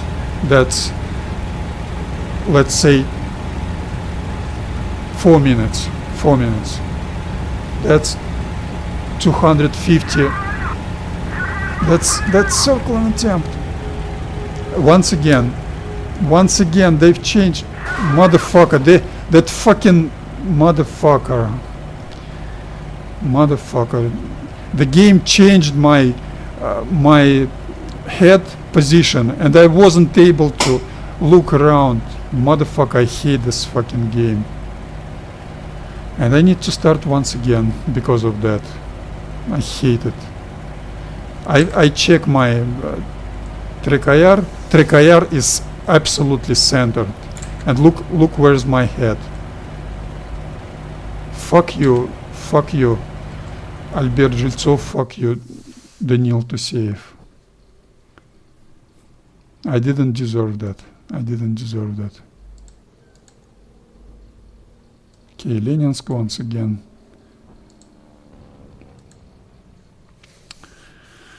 Okay, it's gonna be a long night. They will probably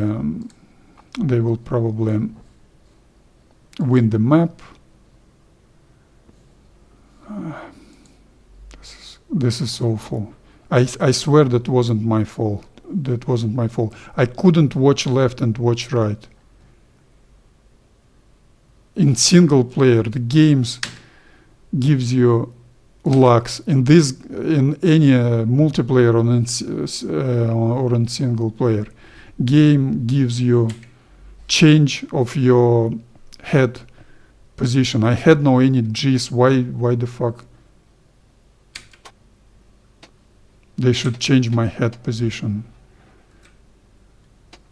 This is insufferable.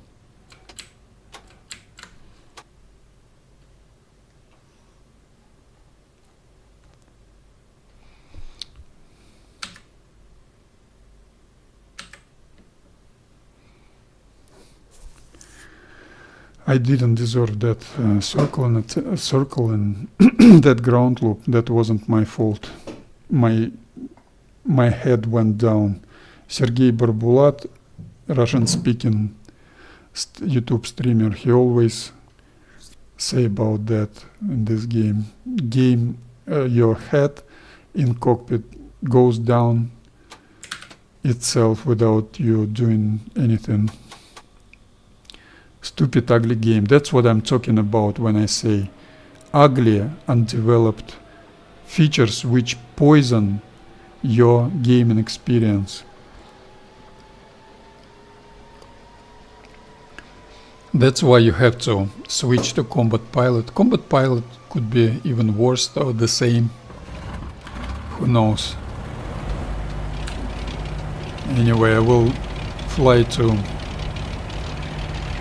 Smutnev.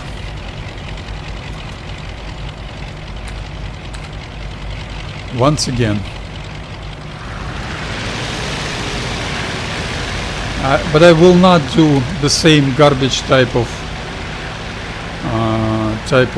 takeoff. This is garbage. Full brakes, fully apply when you apply full brakes. Taxiing. This is garbage. Taxiing. Psychologically, the only thing you think only about completing your taxiing as fast as you can, because you do not enjoy it when you apply full brakes, and applying full brakes is absolutely unrealistic. You don't have wheels blocking in this game. You should have it. You don't have overheating your brakes. You should have it either.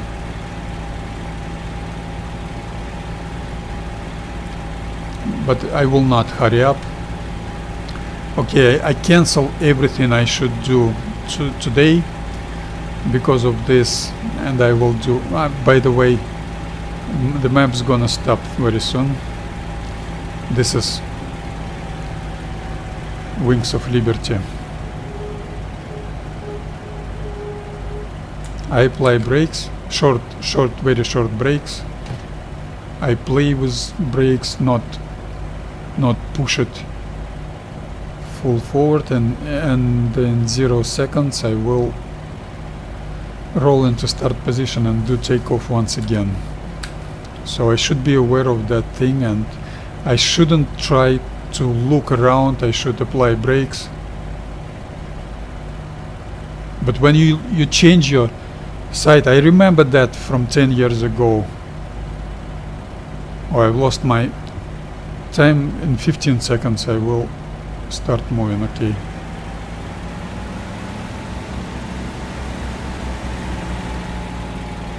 And if you find yourself in TeamSpeak, you will be cursed for doing what I do right now, because those garbage players, and I will never take those words back, they consider you disrespect the way they play this game.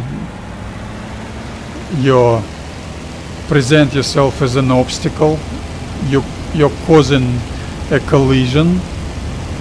So I do not love, I respect any players, but I will not play like that, because that's a dead genre community behavior.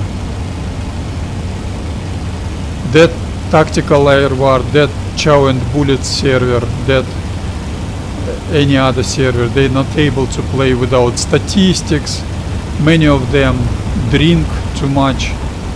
They will not be able to play without drinking. What was that? That was I know what was that. I've breached my own routine of adjusting the trim. That's why I hate the reality, the harsh multiplayer and even single player reality of this game. I hate it. I really hate it. I didn't deserve that circle, and I didn't deserve. I did everything right. They distracted my attention with my head going down some reason, like on high G's turning. I didn't do any high G's.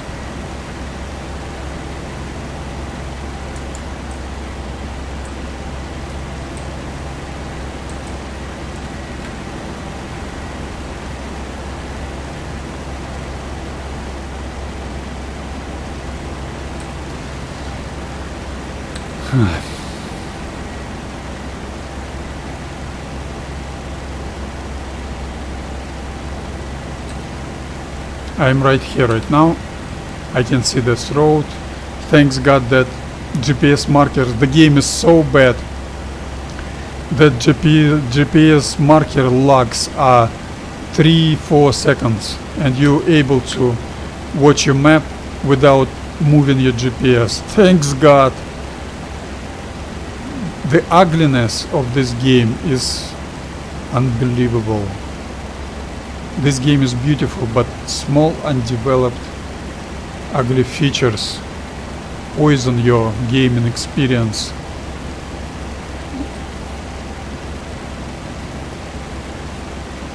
Okay, 300 heading.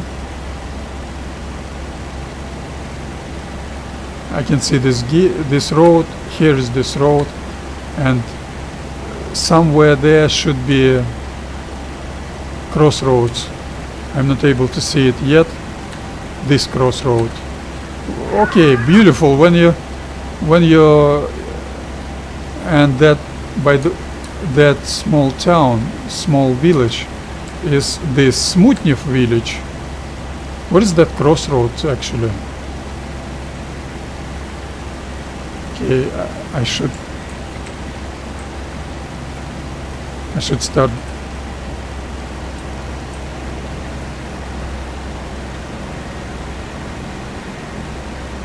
Okay, I shouldn't do anything. Wheels down. RPM maximum. Elevator trim up to 0.45. Retarded throttle. Rada 3-4.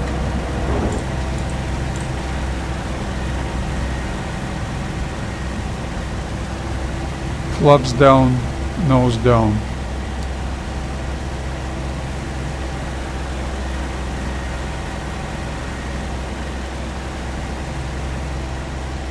That's the crossroad. I wasn't able to see it because it was underneath me.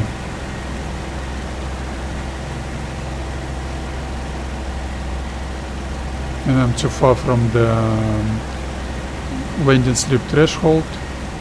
That's not a standard approach. I will do that anyway. I apply excessive power. 20 inches is too much.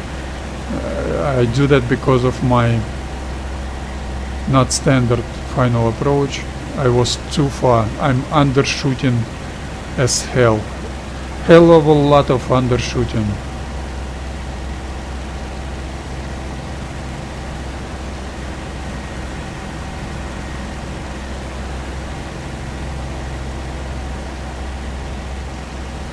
And this time my PP aiming sight will be always to the left of the landing strip, because you need that because of a crosswind conditions, but not too much. Okay, now I'm on a glide slope.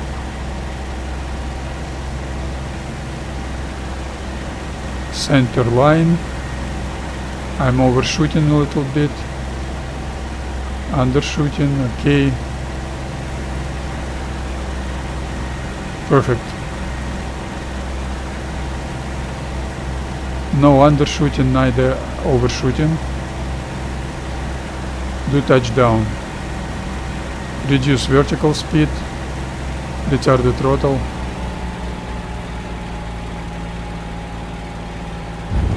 Not a bad touchdown. Flaps up. Advance the throttle up to 37 inches. Accelerating. Elevator trim down to 5.6. And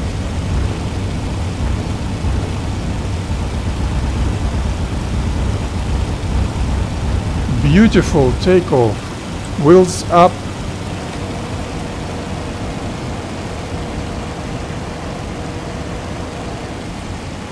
RPM down, retard the throttle, turning left.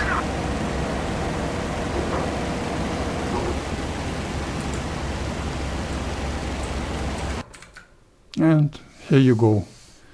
No more playing. They won the map.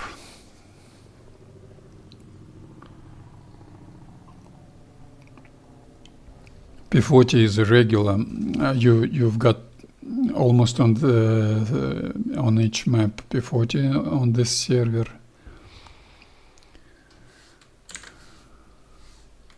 That's so I'm not in a hurry to change.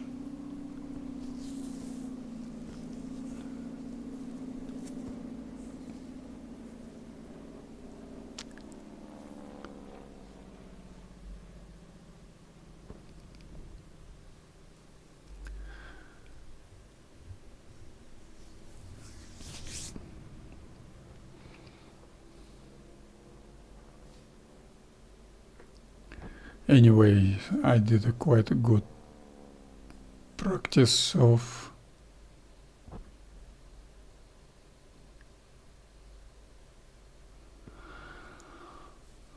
taxiing, high-speed taxiing and landing runs, practice landing runs.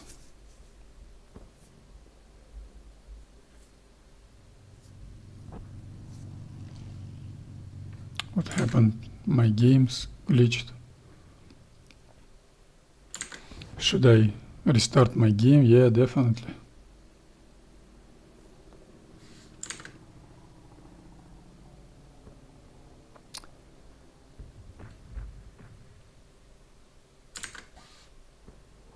Beautiful.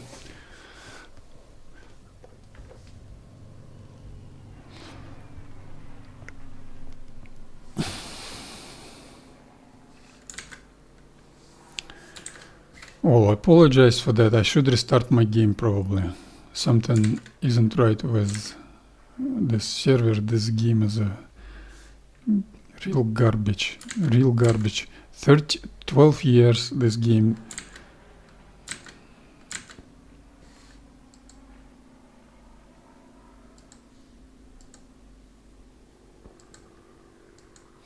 Okay, restarting the game.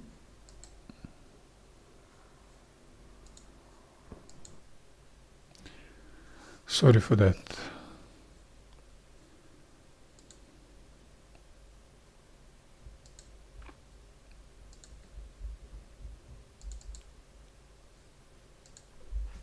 That's the second time I'm restarting the game lately.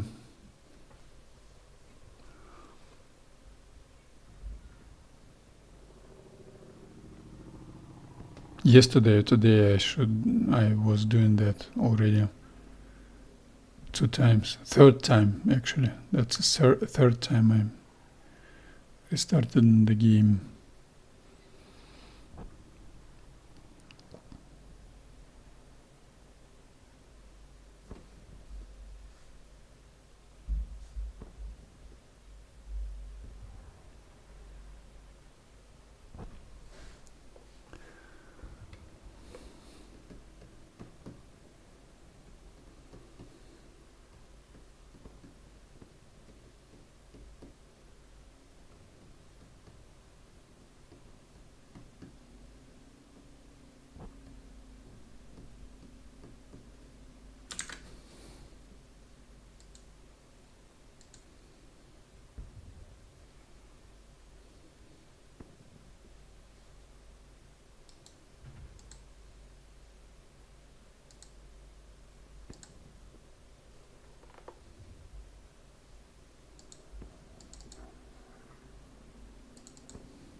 Terrace proliferation 41. No P-40.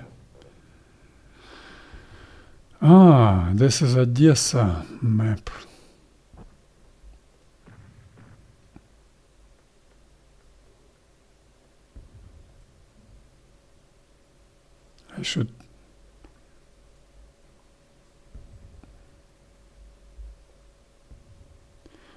I could go to Irish server, Stalingrad, and I could go to combat box. And if not, that's it for me for today.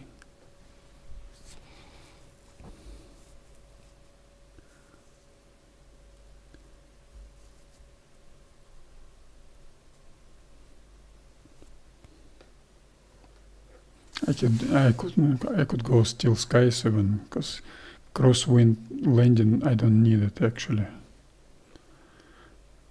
I did some practice of second stage of the mission, which is everything you do from spawning to taking off, and everything you do from touchdown on landing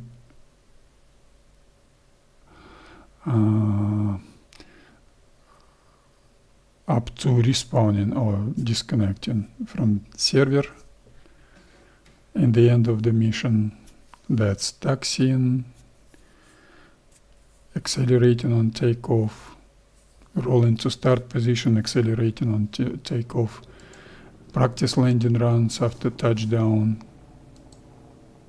Oh, P-40 is available. They're crazy. There were no P-40 there. But thank you. Of course, this I will not play here. No decent airfields. Over here I live on a Finnish border. I will fly Finnish Gulf map. But this Odessa, I don't like it. I don't need it. What's combat box? Crimean Offensive 1943. Check it out. Maybe they've got Slavyansk airfield and I will be able to do takeoff circuit and landing.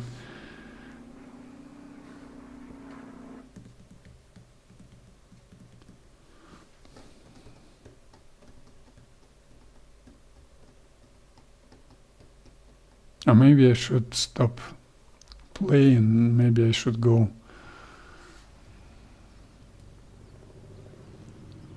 Crimean Offensive, they got more than 1 hour of time left.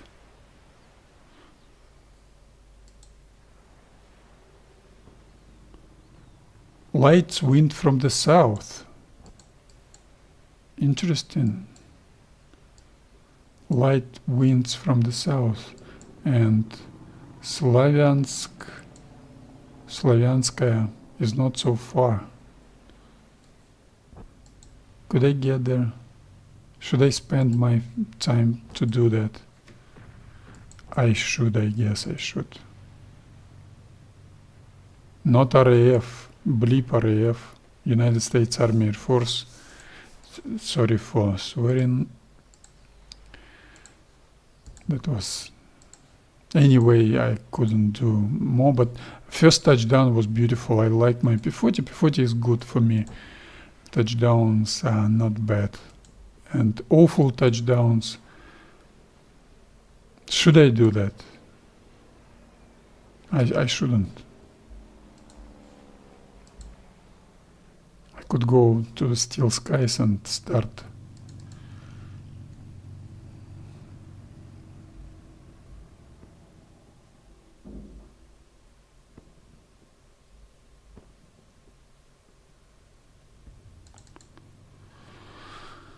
Go to Steelskies and start your practice right away.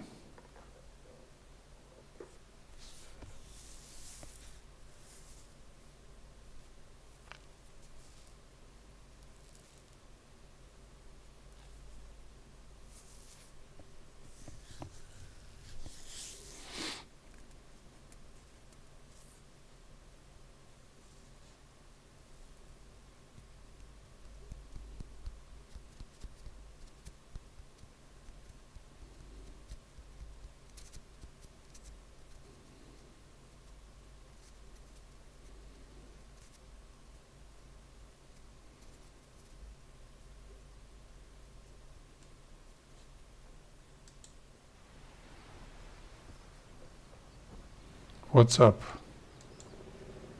3 hours. Beautiful. Best training server ever.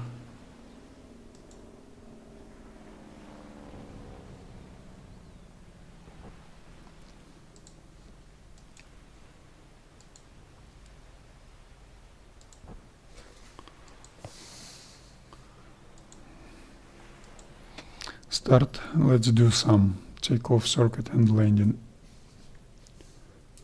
But first, taxiing.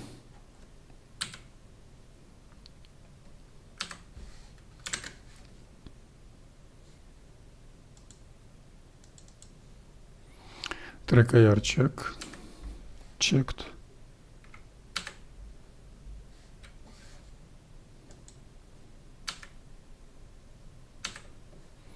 Joystick should be okay. Technochat I don't need it.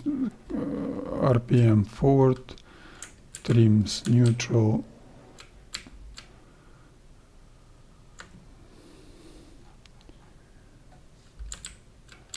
Call shutters to neutral, let's say. Engine start. Trims to takeoff. Settings 5.6 elevator trim. 5.5, 5.6 radar.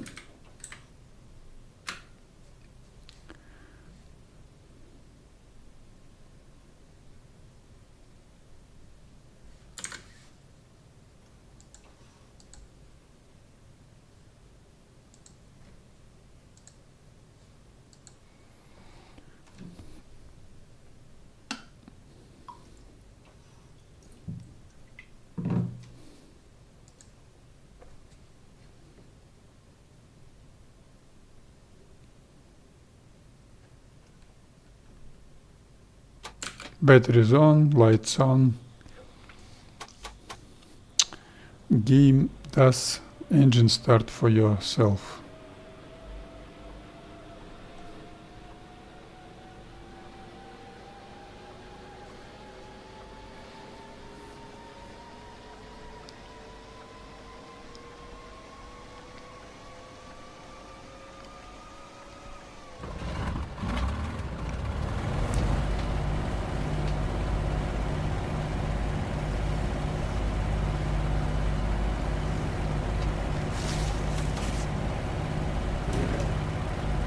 Parking brakes off.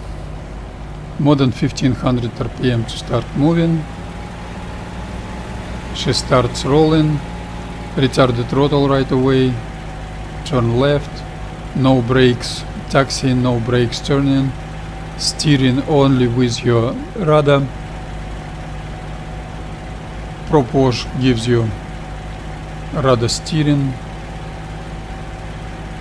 Retard the throttle, I need 1010, 1015 RPM, 1030 will be too much.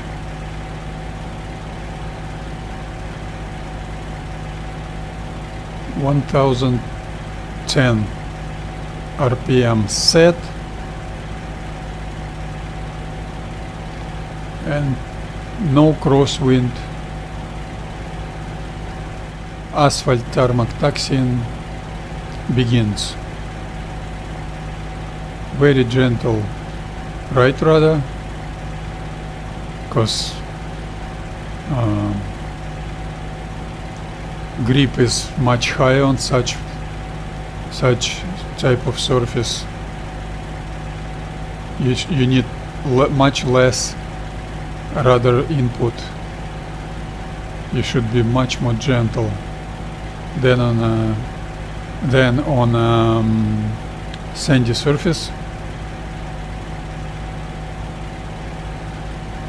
Very gentle left rudder, because she turns left easier because of rotation, prop rotation.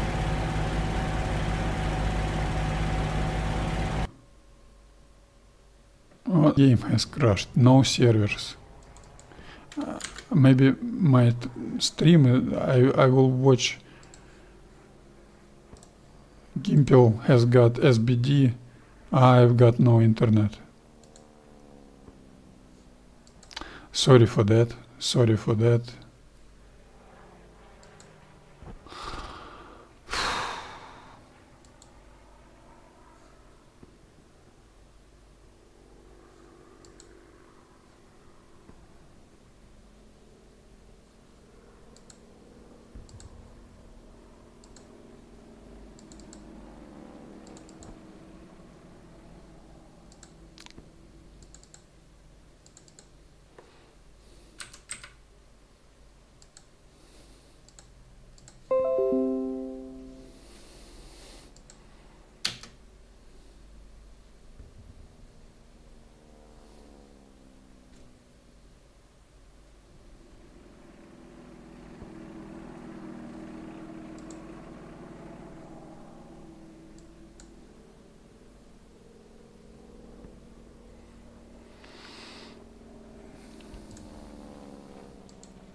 Yeah, something went wrong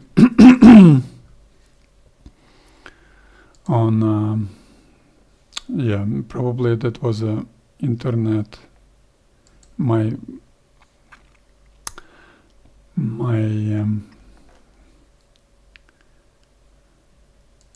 provider was naughty. Okay, restarting the game once again.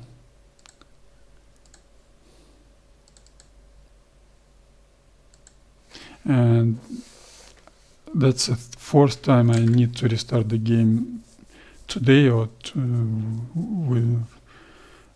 day before yesterday I did it probably one time.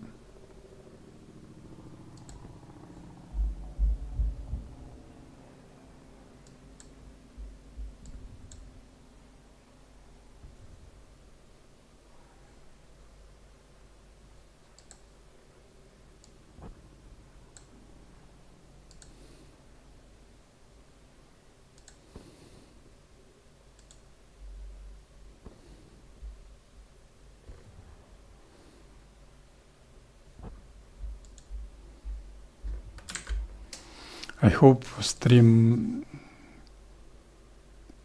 is on. I hope stream is on. Yeah, something. I hope stream is on.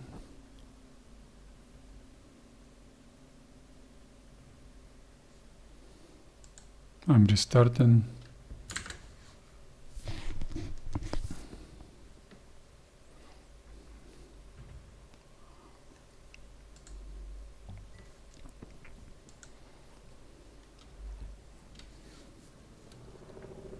And if that wasn't the game, that was me, that was my internet provider.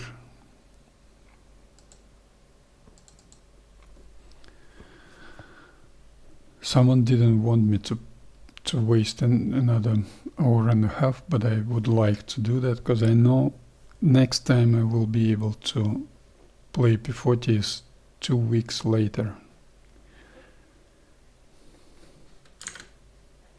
Because next week I will do A20, if I can, of course. Maybe A20 will not be available next week on Finnish server. And repeat, this becomes really boring YouTube stream, but I will make it a little bit better.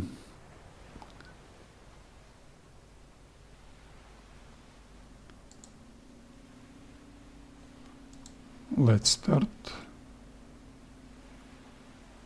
Everything's set, and start once again.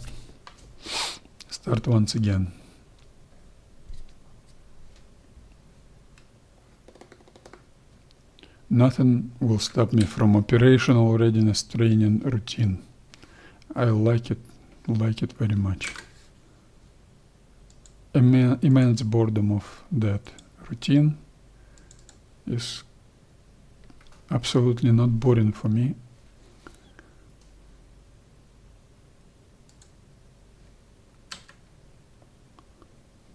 Track IR set.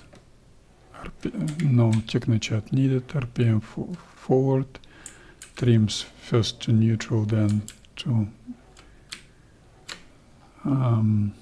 takeoff. Stabilized climbing attitude, which is takeoff and taxiing engine start. 5.6. That's 70% technochat. 5.6 on this gauge. I mean here. It's 70% up elevator trim. Radar 5.6.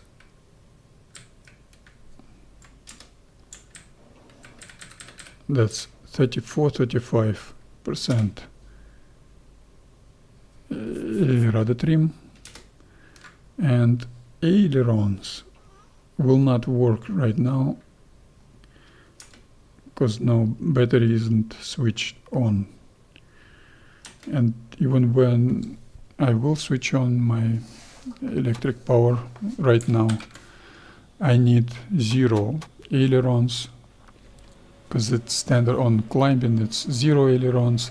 On stabilized straight and level on my settings, which is 40% technochat on, it's 10.8 on this top, and about 180 miles per hour indicated.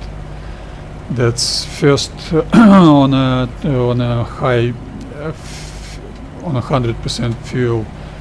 It's 2 clicks right wing, 2% right wing aileron, and then it's 1% right wing aileron. Anyway, without technochat I will not be able to fix it precisely. You need to feel it. Today I was reading Russian Chow and Bullet server, Frontline server, Flute Telegram channel, and that Denisik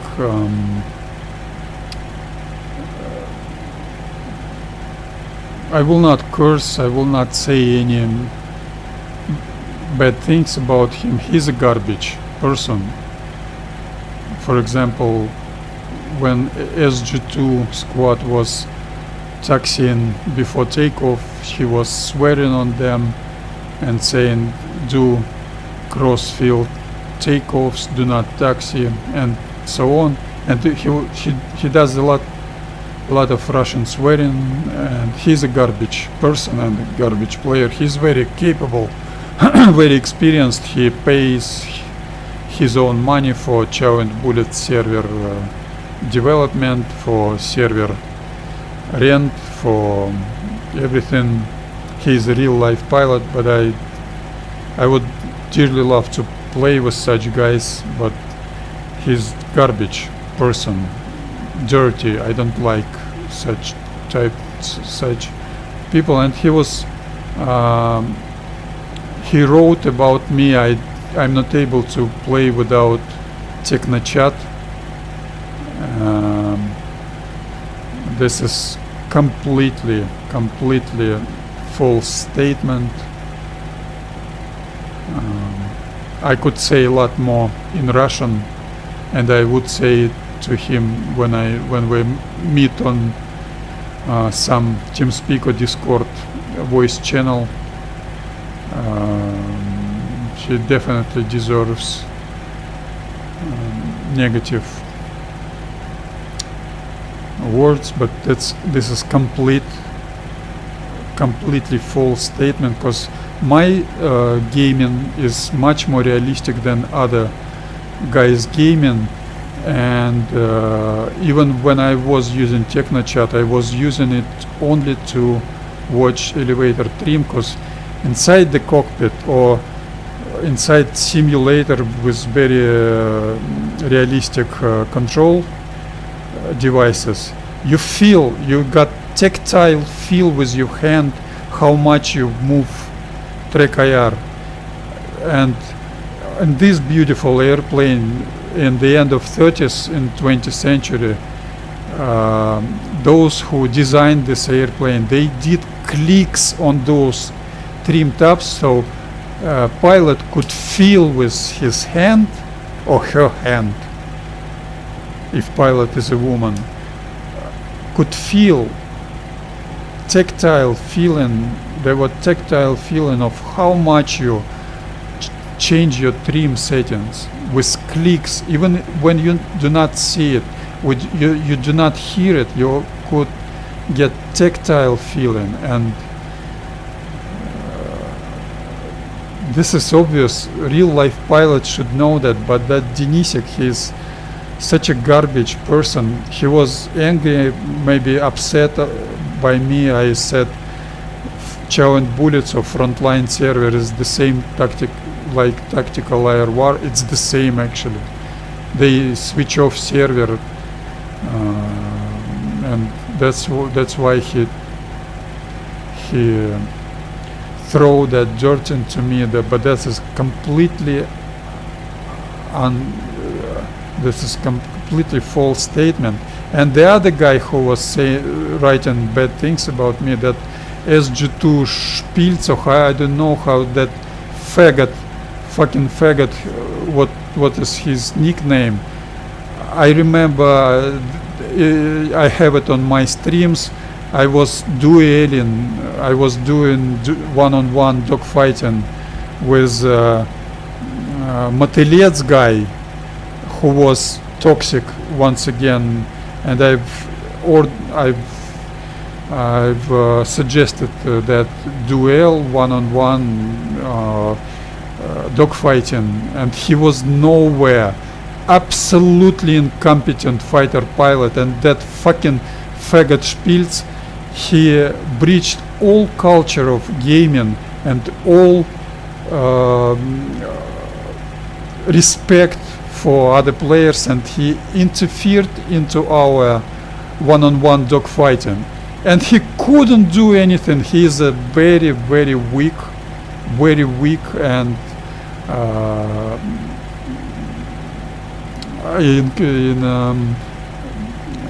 inexperienced and incompetent player. I couldn't believe such an incompetence, because we were dogfighting on Messerschmitt 110. That's the first and the last time in my life I was playing those planes. I do not fly German planes, and I was absolutely superior. I do not do any dogfights. I don't have any time for that. I don't do any dogfights. You can see it on my streams. All my playing is on my streams. Rolling to start spot, and they were two of them. And I was superior on two of them. I was killing both of them. And that Spilz is complete garbage, and he was also writing bad things about me. That's the reality of our community, which is complete garbage.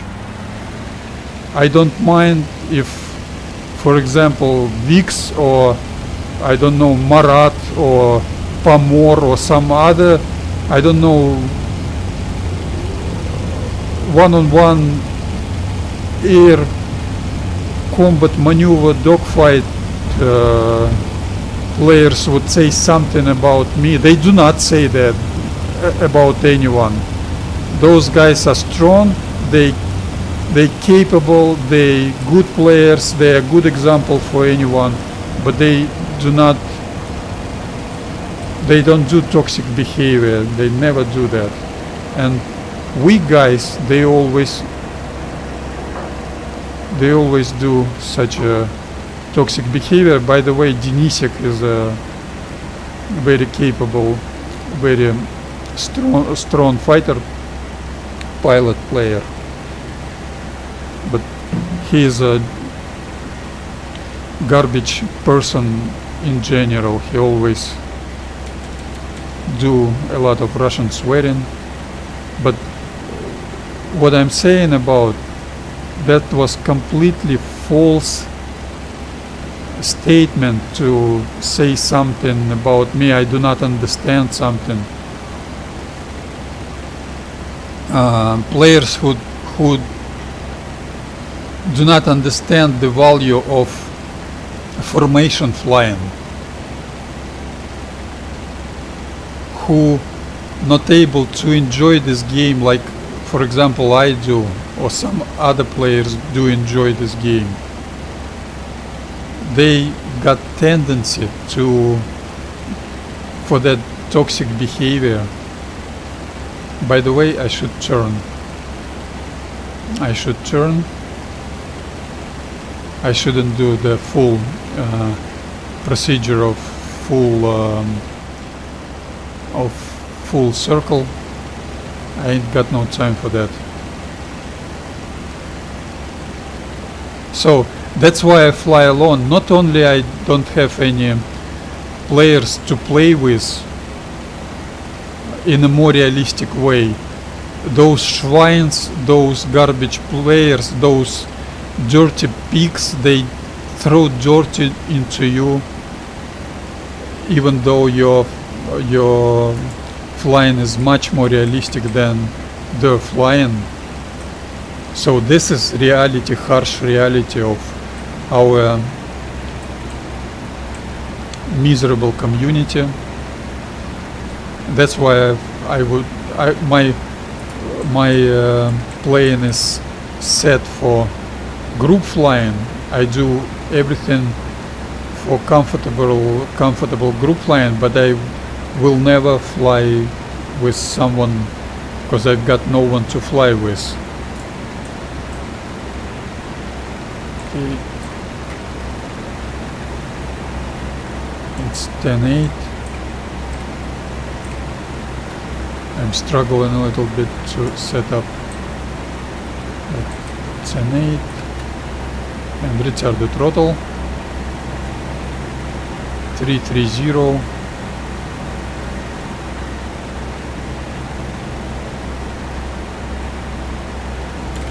Two small clicks on right aileron, rudder and elevator shown here.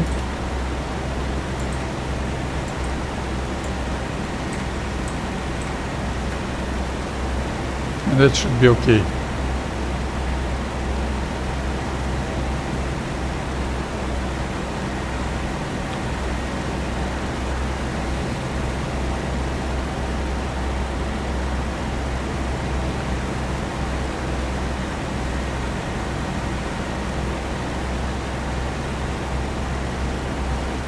And I've got the reasons for lack of decent players. All players are fine, but psychologically you need to invest in your own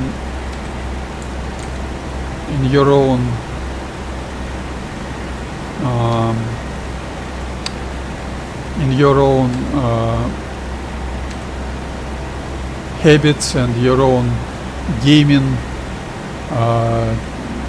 habits, the way you play this game, in your skills.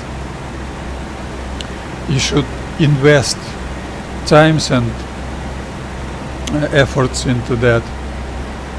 And if you do not invest, you get something like an SG2 squadron, when one man plays like he wants to play, flies like he wants to play, does nothing for formation flying, for rejoin after takeoff, for comfortable flying, not able to fly straight and level, not able to fly to maintain heading. I mean Wolfert. Behind Wolfert always flies John. John is able of flying, maintaining heading, but I'm not sure he's able of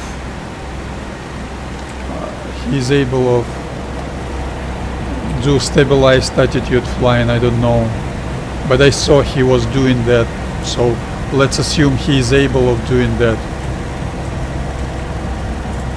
But he's the only one from that squadron I know of capable of doing that. And each and every SG2 stream you could see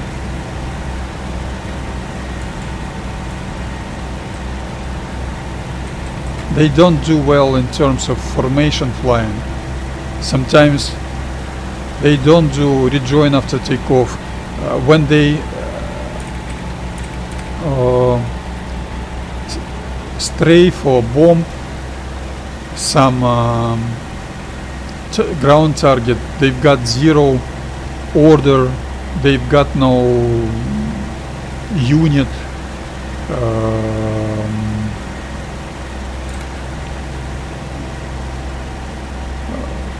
unit performance, not some kind of group action efficiency. They act like a single airplane without doing something else. When they fly during the route flying, they lack decent formation. So to have all of that, you need to practice, you need to invest into your own. That was beautiful approach. Retard the throttle.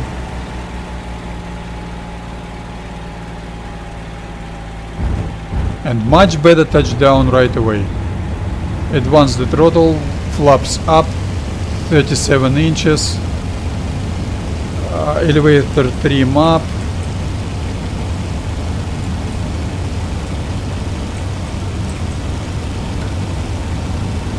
Elevator trim down 5.6, idiot. Elevator trim down, wheels up. Retard the throttle a little bit. RPM down to 2600 RPM. And retard the throttle to 26 inches.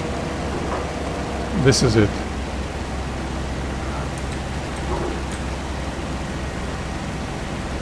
Rudder back to 5.6.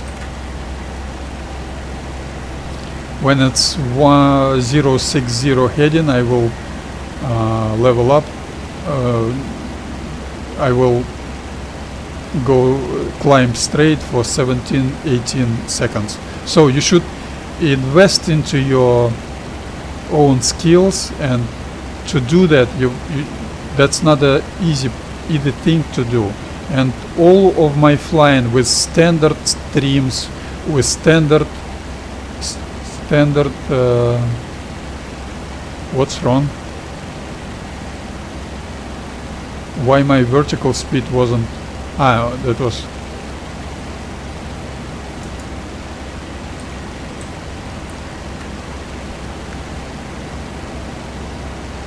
with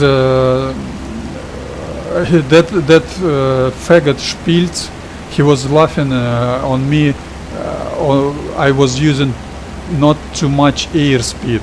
I was flying too slow. That's exactly what I'm talking about. You've got some range of airspeeds when you're able to stabilize your airplane. If you fly too fast, you will not be able to stabilize your airplane. That's why I'm flying always alone. Okay, I leveled up in 45 seconds. In 55 seconds I will start third left 90 degrees turn. That's why I fly always alone. I will not be able to find anyone to fly like that, because not only they do not fly like that, the most dirty from those players, they threw dirt into you, they let themselves toxic behavior,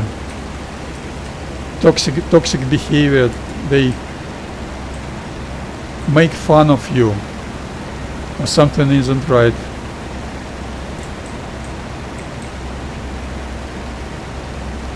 Turn left, something isn't right. I've got too much fuel, that's what isn't right. I've got too much fuel.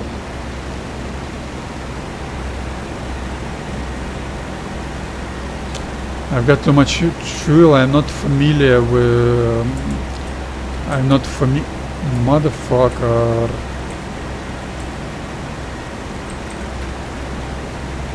I'm not familiar. Oh, I've got too much fuel in my fuselage tank, and she's got heavy tendency of pitching her nose up, and I'm not familiar for such behavior, because I never do this part of mission on such a high fuel. Level up, wheels down, throttle backwards and forwards a little bit. RPM up to maximum, turn left, retard the throttle a little bit, elevator trim up, 0.45. I should be able to watch my nose behavior. I shouldn't be, that's why you need Technochat. I shouldn't watch my trim tab. This is complete unrealistic ugliness. Wheels, flaps down, nose down, throttle forward. She's stabilized. I need to fix my aileron trim and rudder trim.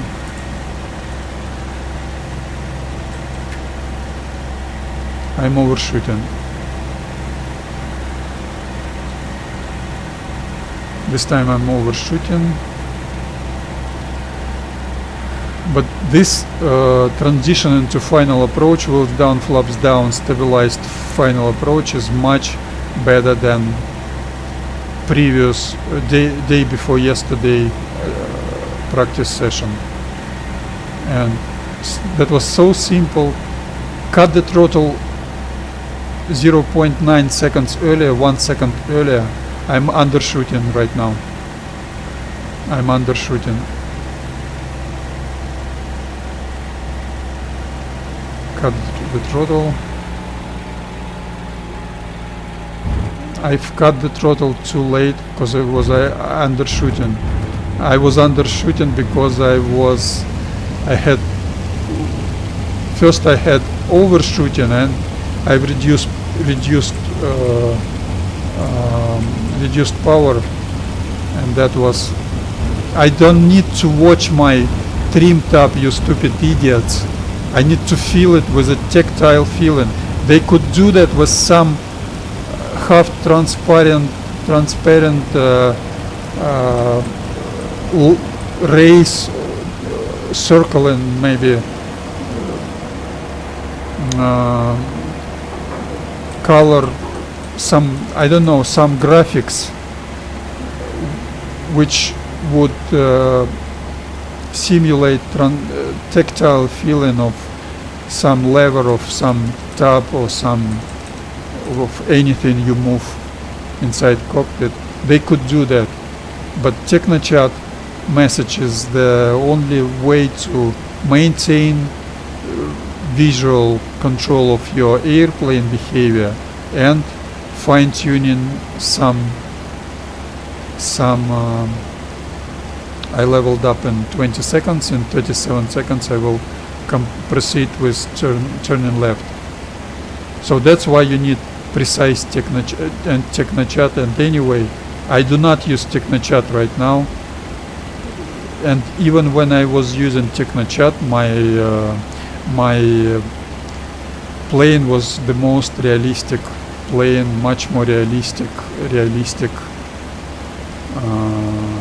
than those guys. For example, Il-2 attacker airplane is quite popular on that server, on any server, and real life Il-2 were flying on a route from takeoff to the target on 255-260 kilometers per hour. It was 20 seconds. In 0.7 seconds I start turning. 15.9 RPM down to 2200 RPM, and players in the game fly 345 kilometers per hour.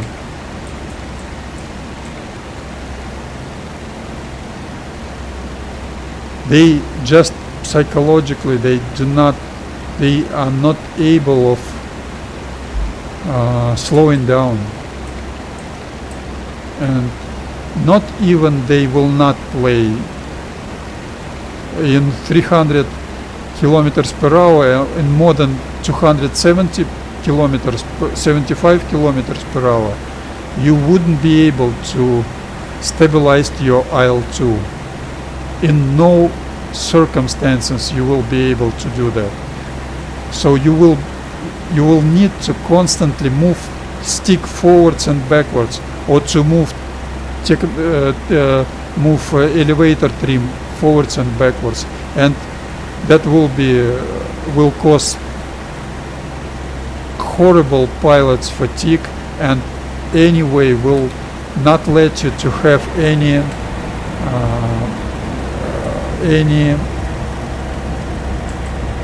decent linear flight profile and comfortable formation flying of your wingman after you. My bad, I did very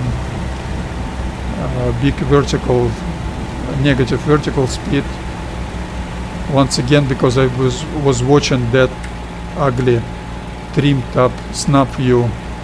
I should have tactile feeling or some graphics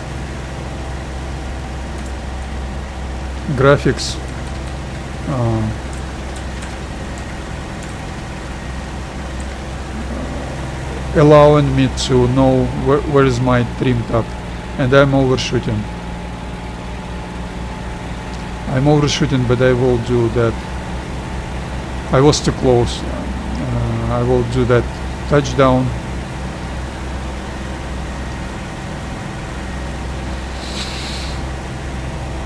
Okay, I'm not overshooting anymore. Reduce vertical speed, cut the throttle.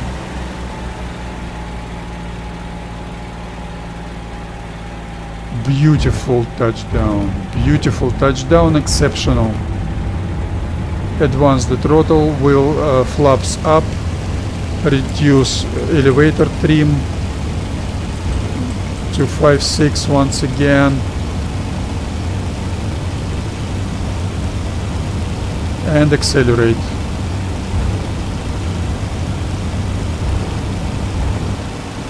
Wheels up, reduce power a little bit, somewhat, RPM down to 2600 RPM. She has accelerated to 150 miles per hour and retarded throttle to 26, 27, 27 inches. Change your rudder trim settings back to and change your aileron. Yeah, that's okay. And turn to 060. That's a 190 degrees, 90 degrees left turn. Level up. I leveled up in 25 seconds and 17-18 seconds. Fly straight, climb straight to make yourself 1/4 shifting to avoid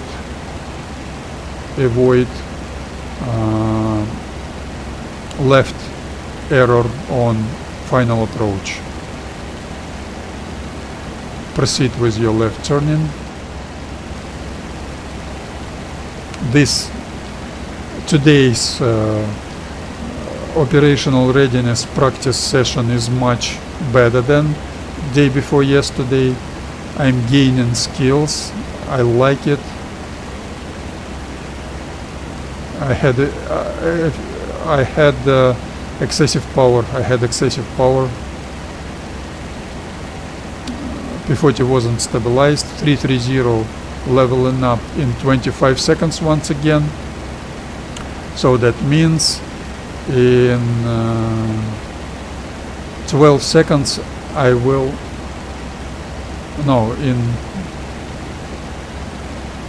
in 5 seconds I will start my third left 90 degrees turn.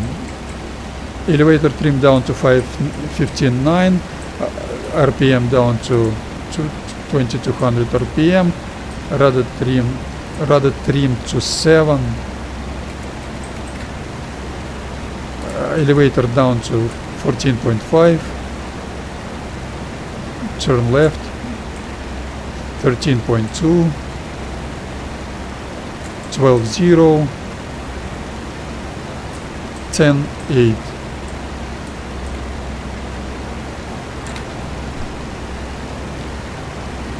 And I should climb a little bit, so I do not hurry up with retarding the throttle. I should climb. Watch the landing strip. It's okay. I can assess visually. I'm not too far, not too close. So when it's 240 heading, I start my standard operational procedure of transitioning. Wheels down, back, throttle backwards and forwards a little bit, turn left, RPM up to maximum, elevator trim up. Okay, she's slowing down. Retard the throttle a little bit somewhat, slowing down. Flaps down, nose down, throttle forward.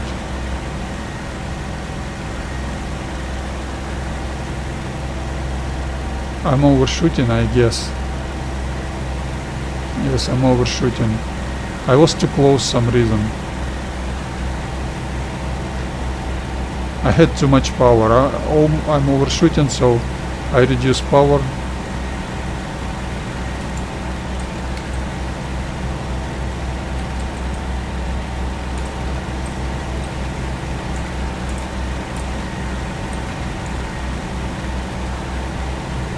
Not overshooting anymore. Yeah, overshooting a little bit, but I will do that touchdown.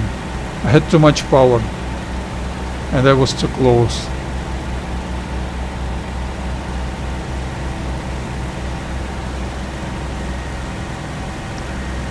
Reduce vertical speed, cut the throttle.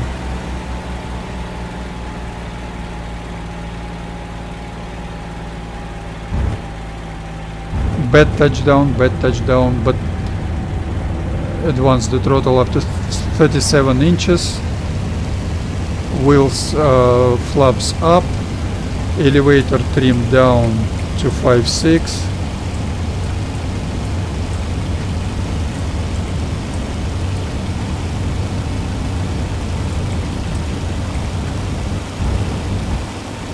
Wheels up, throttle backwards a little bit, RPM down to 2600 RPM,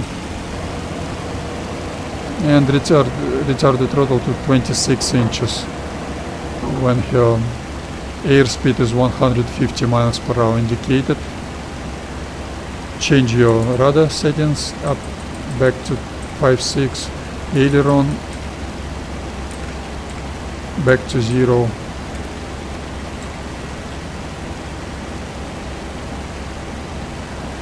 And try once again.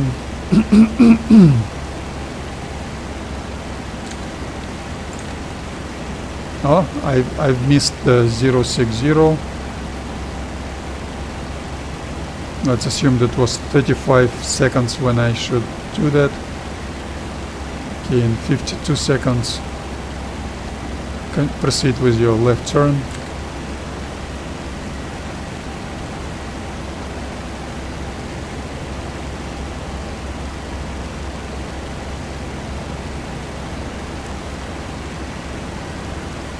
Let's assume that's penultimate turnaround.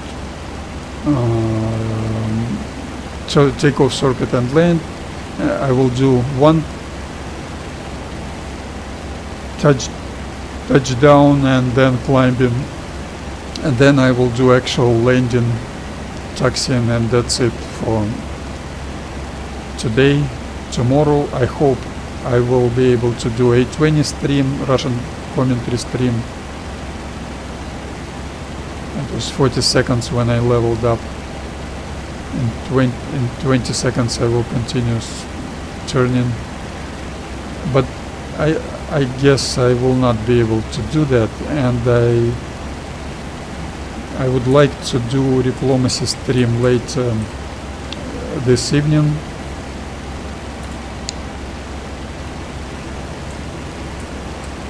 RPM down to 32,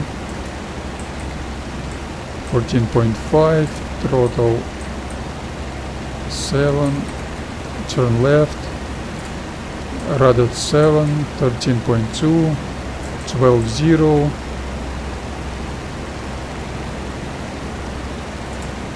10.8. That was too soon. And retard the throttle.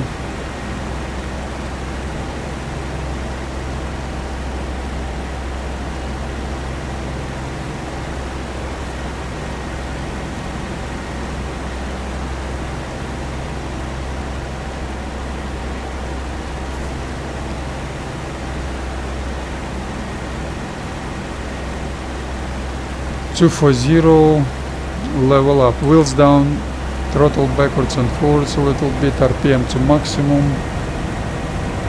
turn left a little bit, elevator trim up,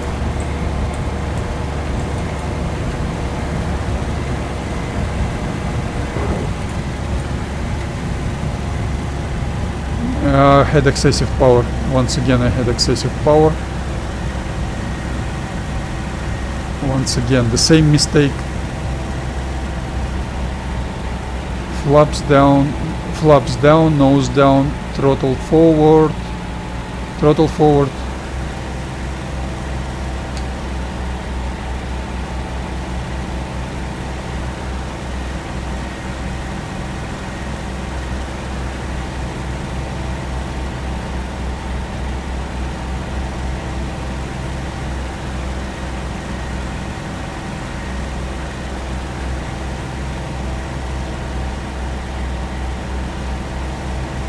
Undershooting.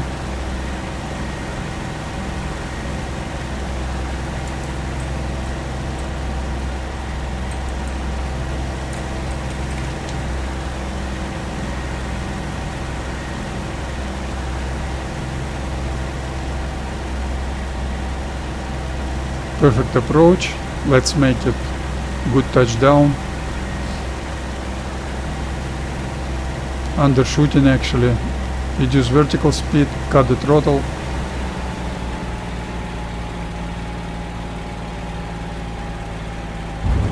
Bad touchdown. I was undershooting. I should increase power at the last moment. 37 inches.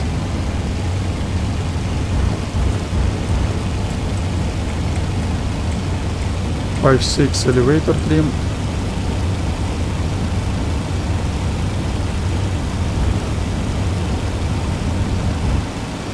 Wheels up, reduce power a little bit, left, banking left, retard, reduce RPM back to 26 inches, 26, 25, 26, RPM to 2600 RPM, manifold pressure to 26 or 27 inches. She's stabilized. I need to change aileron and elevator trim settings. Aileron and rudder and aileron trim settings. Aileron back to neutral. Rudder 34% Technochat 5.6 left. Leveled up in 5 seconds. That means in 22-23 seconds I will 17-18 seconds later I will continue left turn, and that's the last attempt for tonight, for today's afternoon, and later tonight I'm hoping of diplomacy squad stream, even though Saturdays are not good. Tomorrow I will not be able to do that. Sunday diplomacy afternoon stream, because either I would be busy or I would do 8:20 Russian commentary stream. That's not very likely. Level up in 3 seconds, and 43 seconds I will continue climbing or continue turning.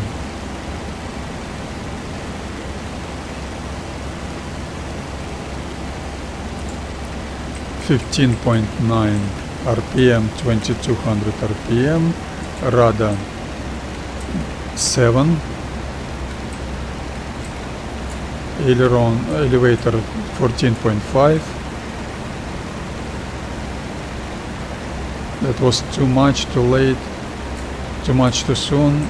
13.2, turn left, 12.0, 10.8, too soon, 10.8.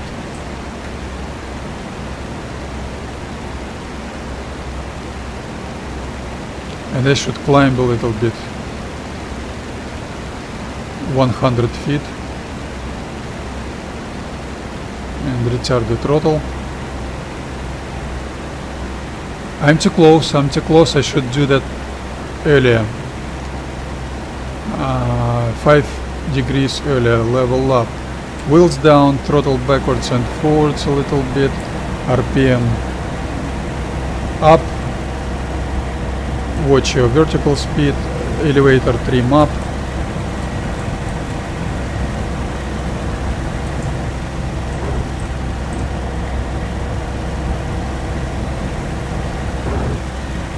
Retard the throttle. Flaps down, nose down. I was too close.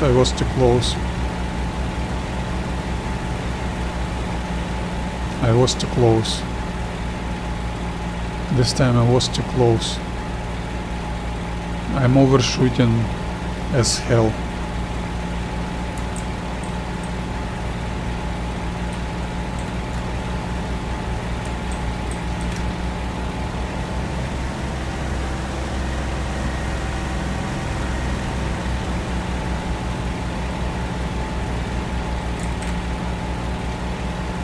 Undershooting, more power.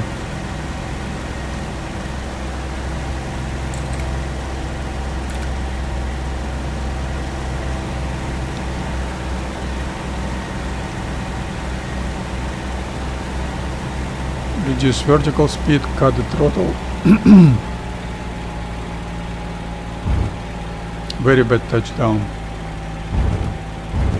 Okay, that's it for today.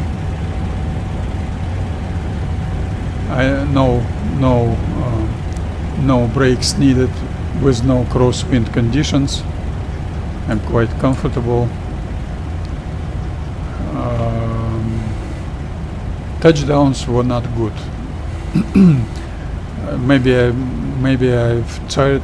Maybe I've tired. Yeah, probably I've tired because I did quite a lot new practice for me in crosswind, high-speed taxiing and practice landing runs. So I shouldn't be so greedy, and if you're greedy you will be tired. High-speed taxiing, I use power settings for high-speed taxiing, cut the throttle, which is normal speed taxiing. This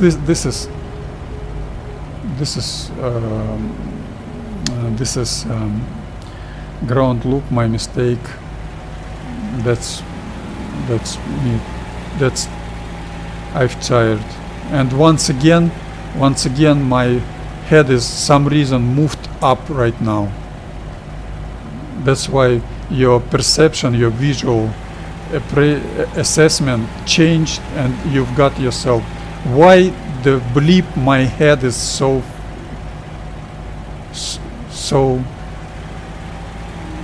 went so far ahead. But of course that's my mistake.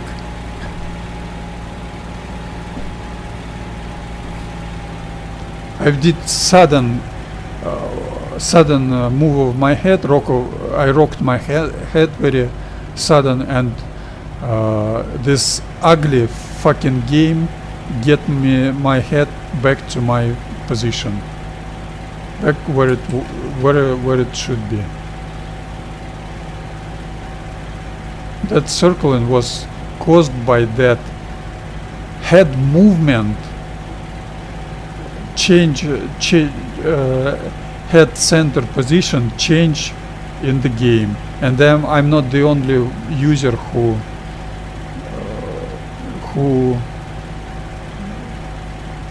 knows that. That's a common thing. That's not my track IR thing or something like that.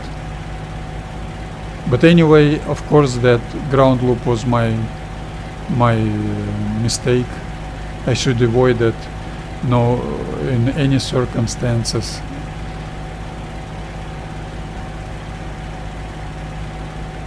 Okay, turn left, very gently left rather.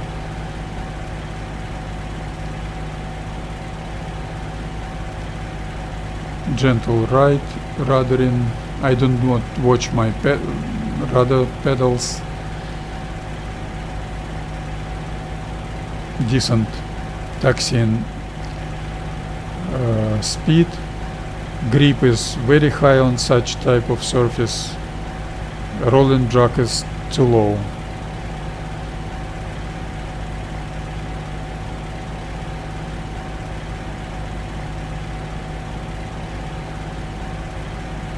Do not exceed, don't do too much rudder input, or you will get yourself into a ground loop tendency.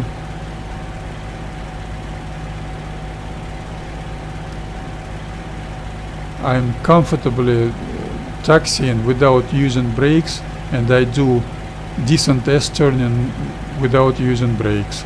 And when some guys do taxiing, for example SG2, on many streams you could see they don't do S-turning, and they apply full brakes, which is unsafe. And the most important, in some kind of realistic situation, for example, of course that's only dreams, but for example they will do absolutely realistic counting of any airplane part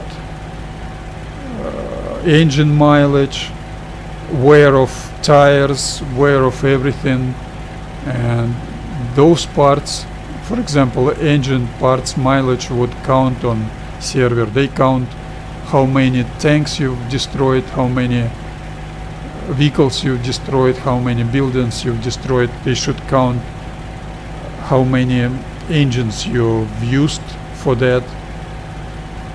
And on some kind of server, if you collide with each other on taxiing, you suffer from that from team points of view.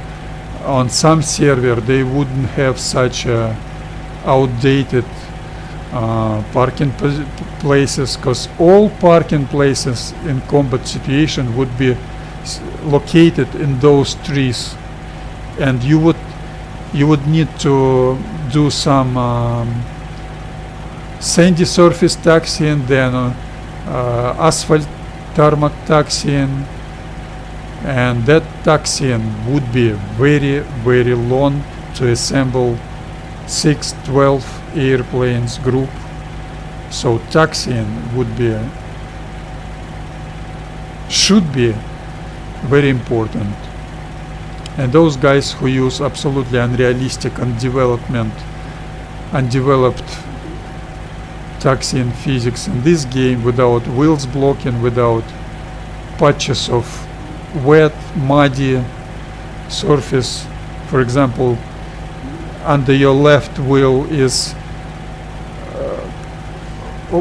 well concrete and stiff pressed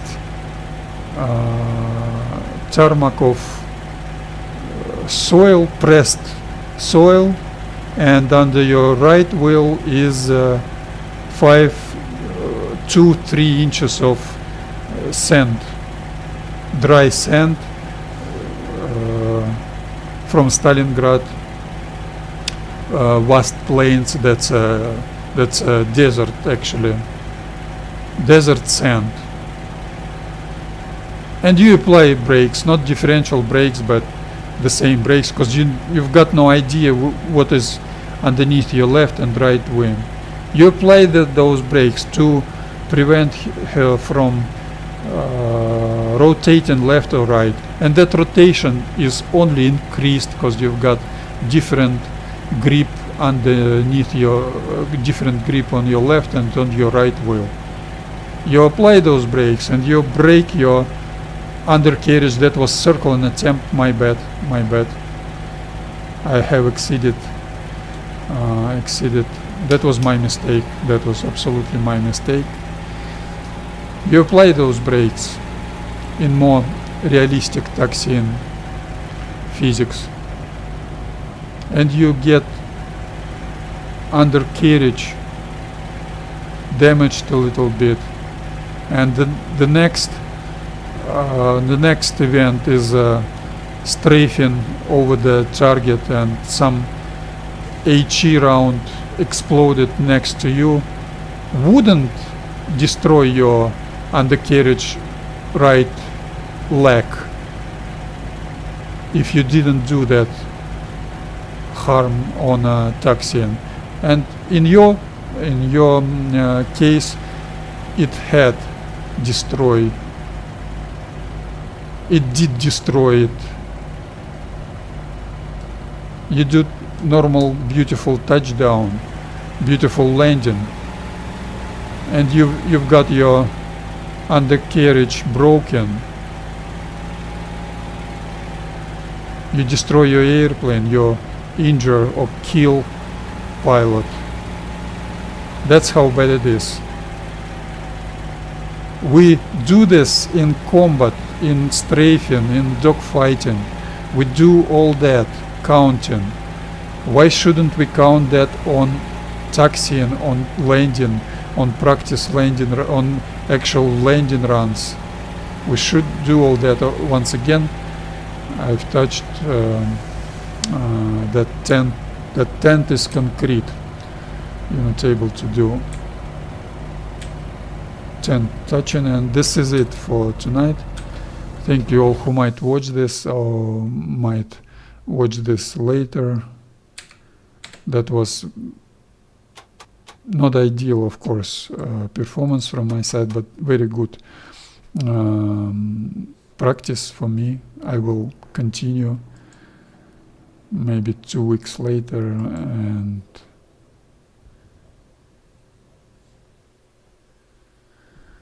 for this afternoon, this is it. That was, I liked that practice mission very much. Sorry for some internet causing me restarting the game and internet woes. And see you next week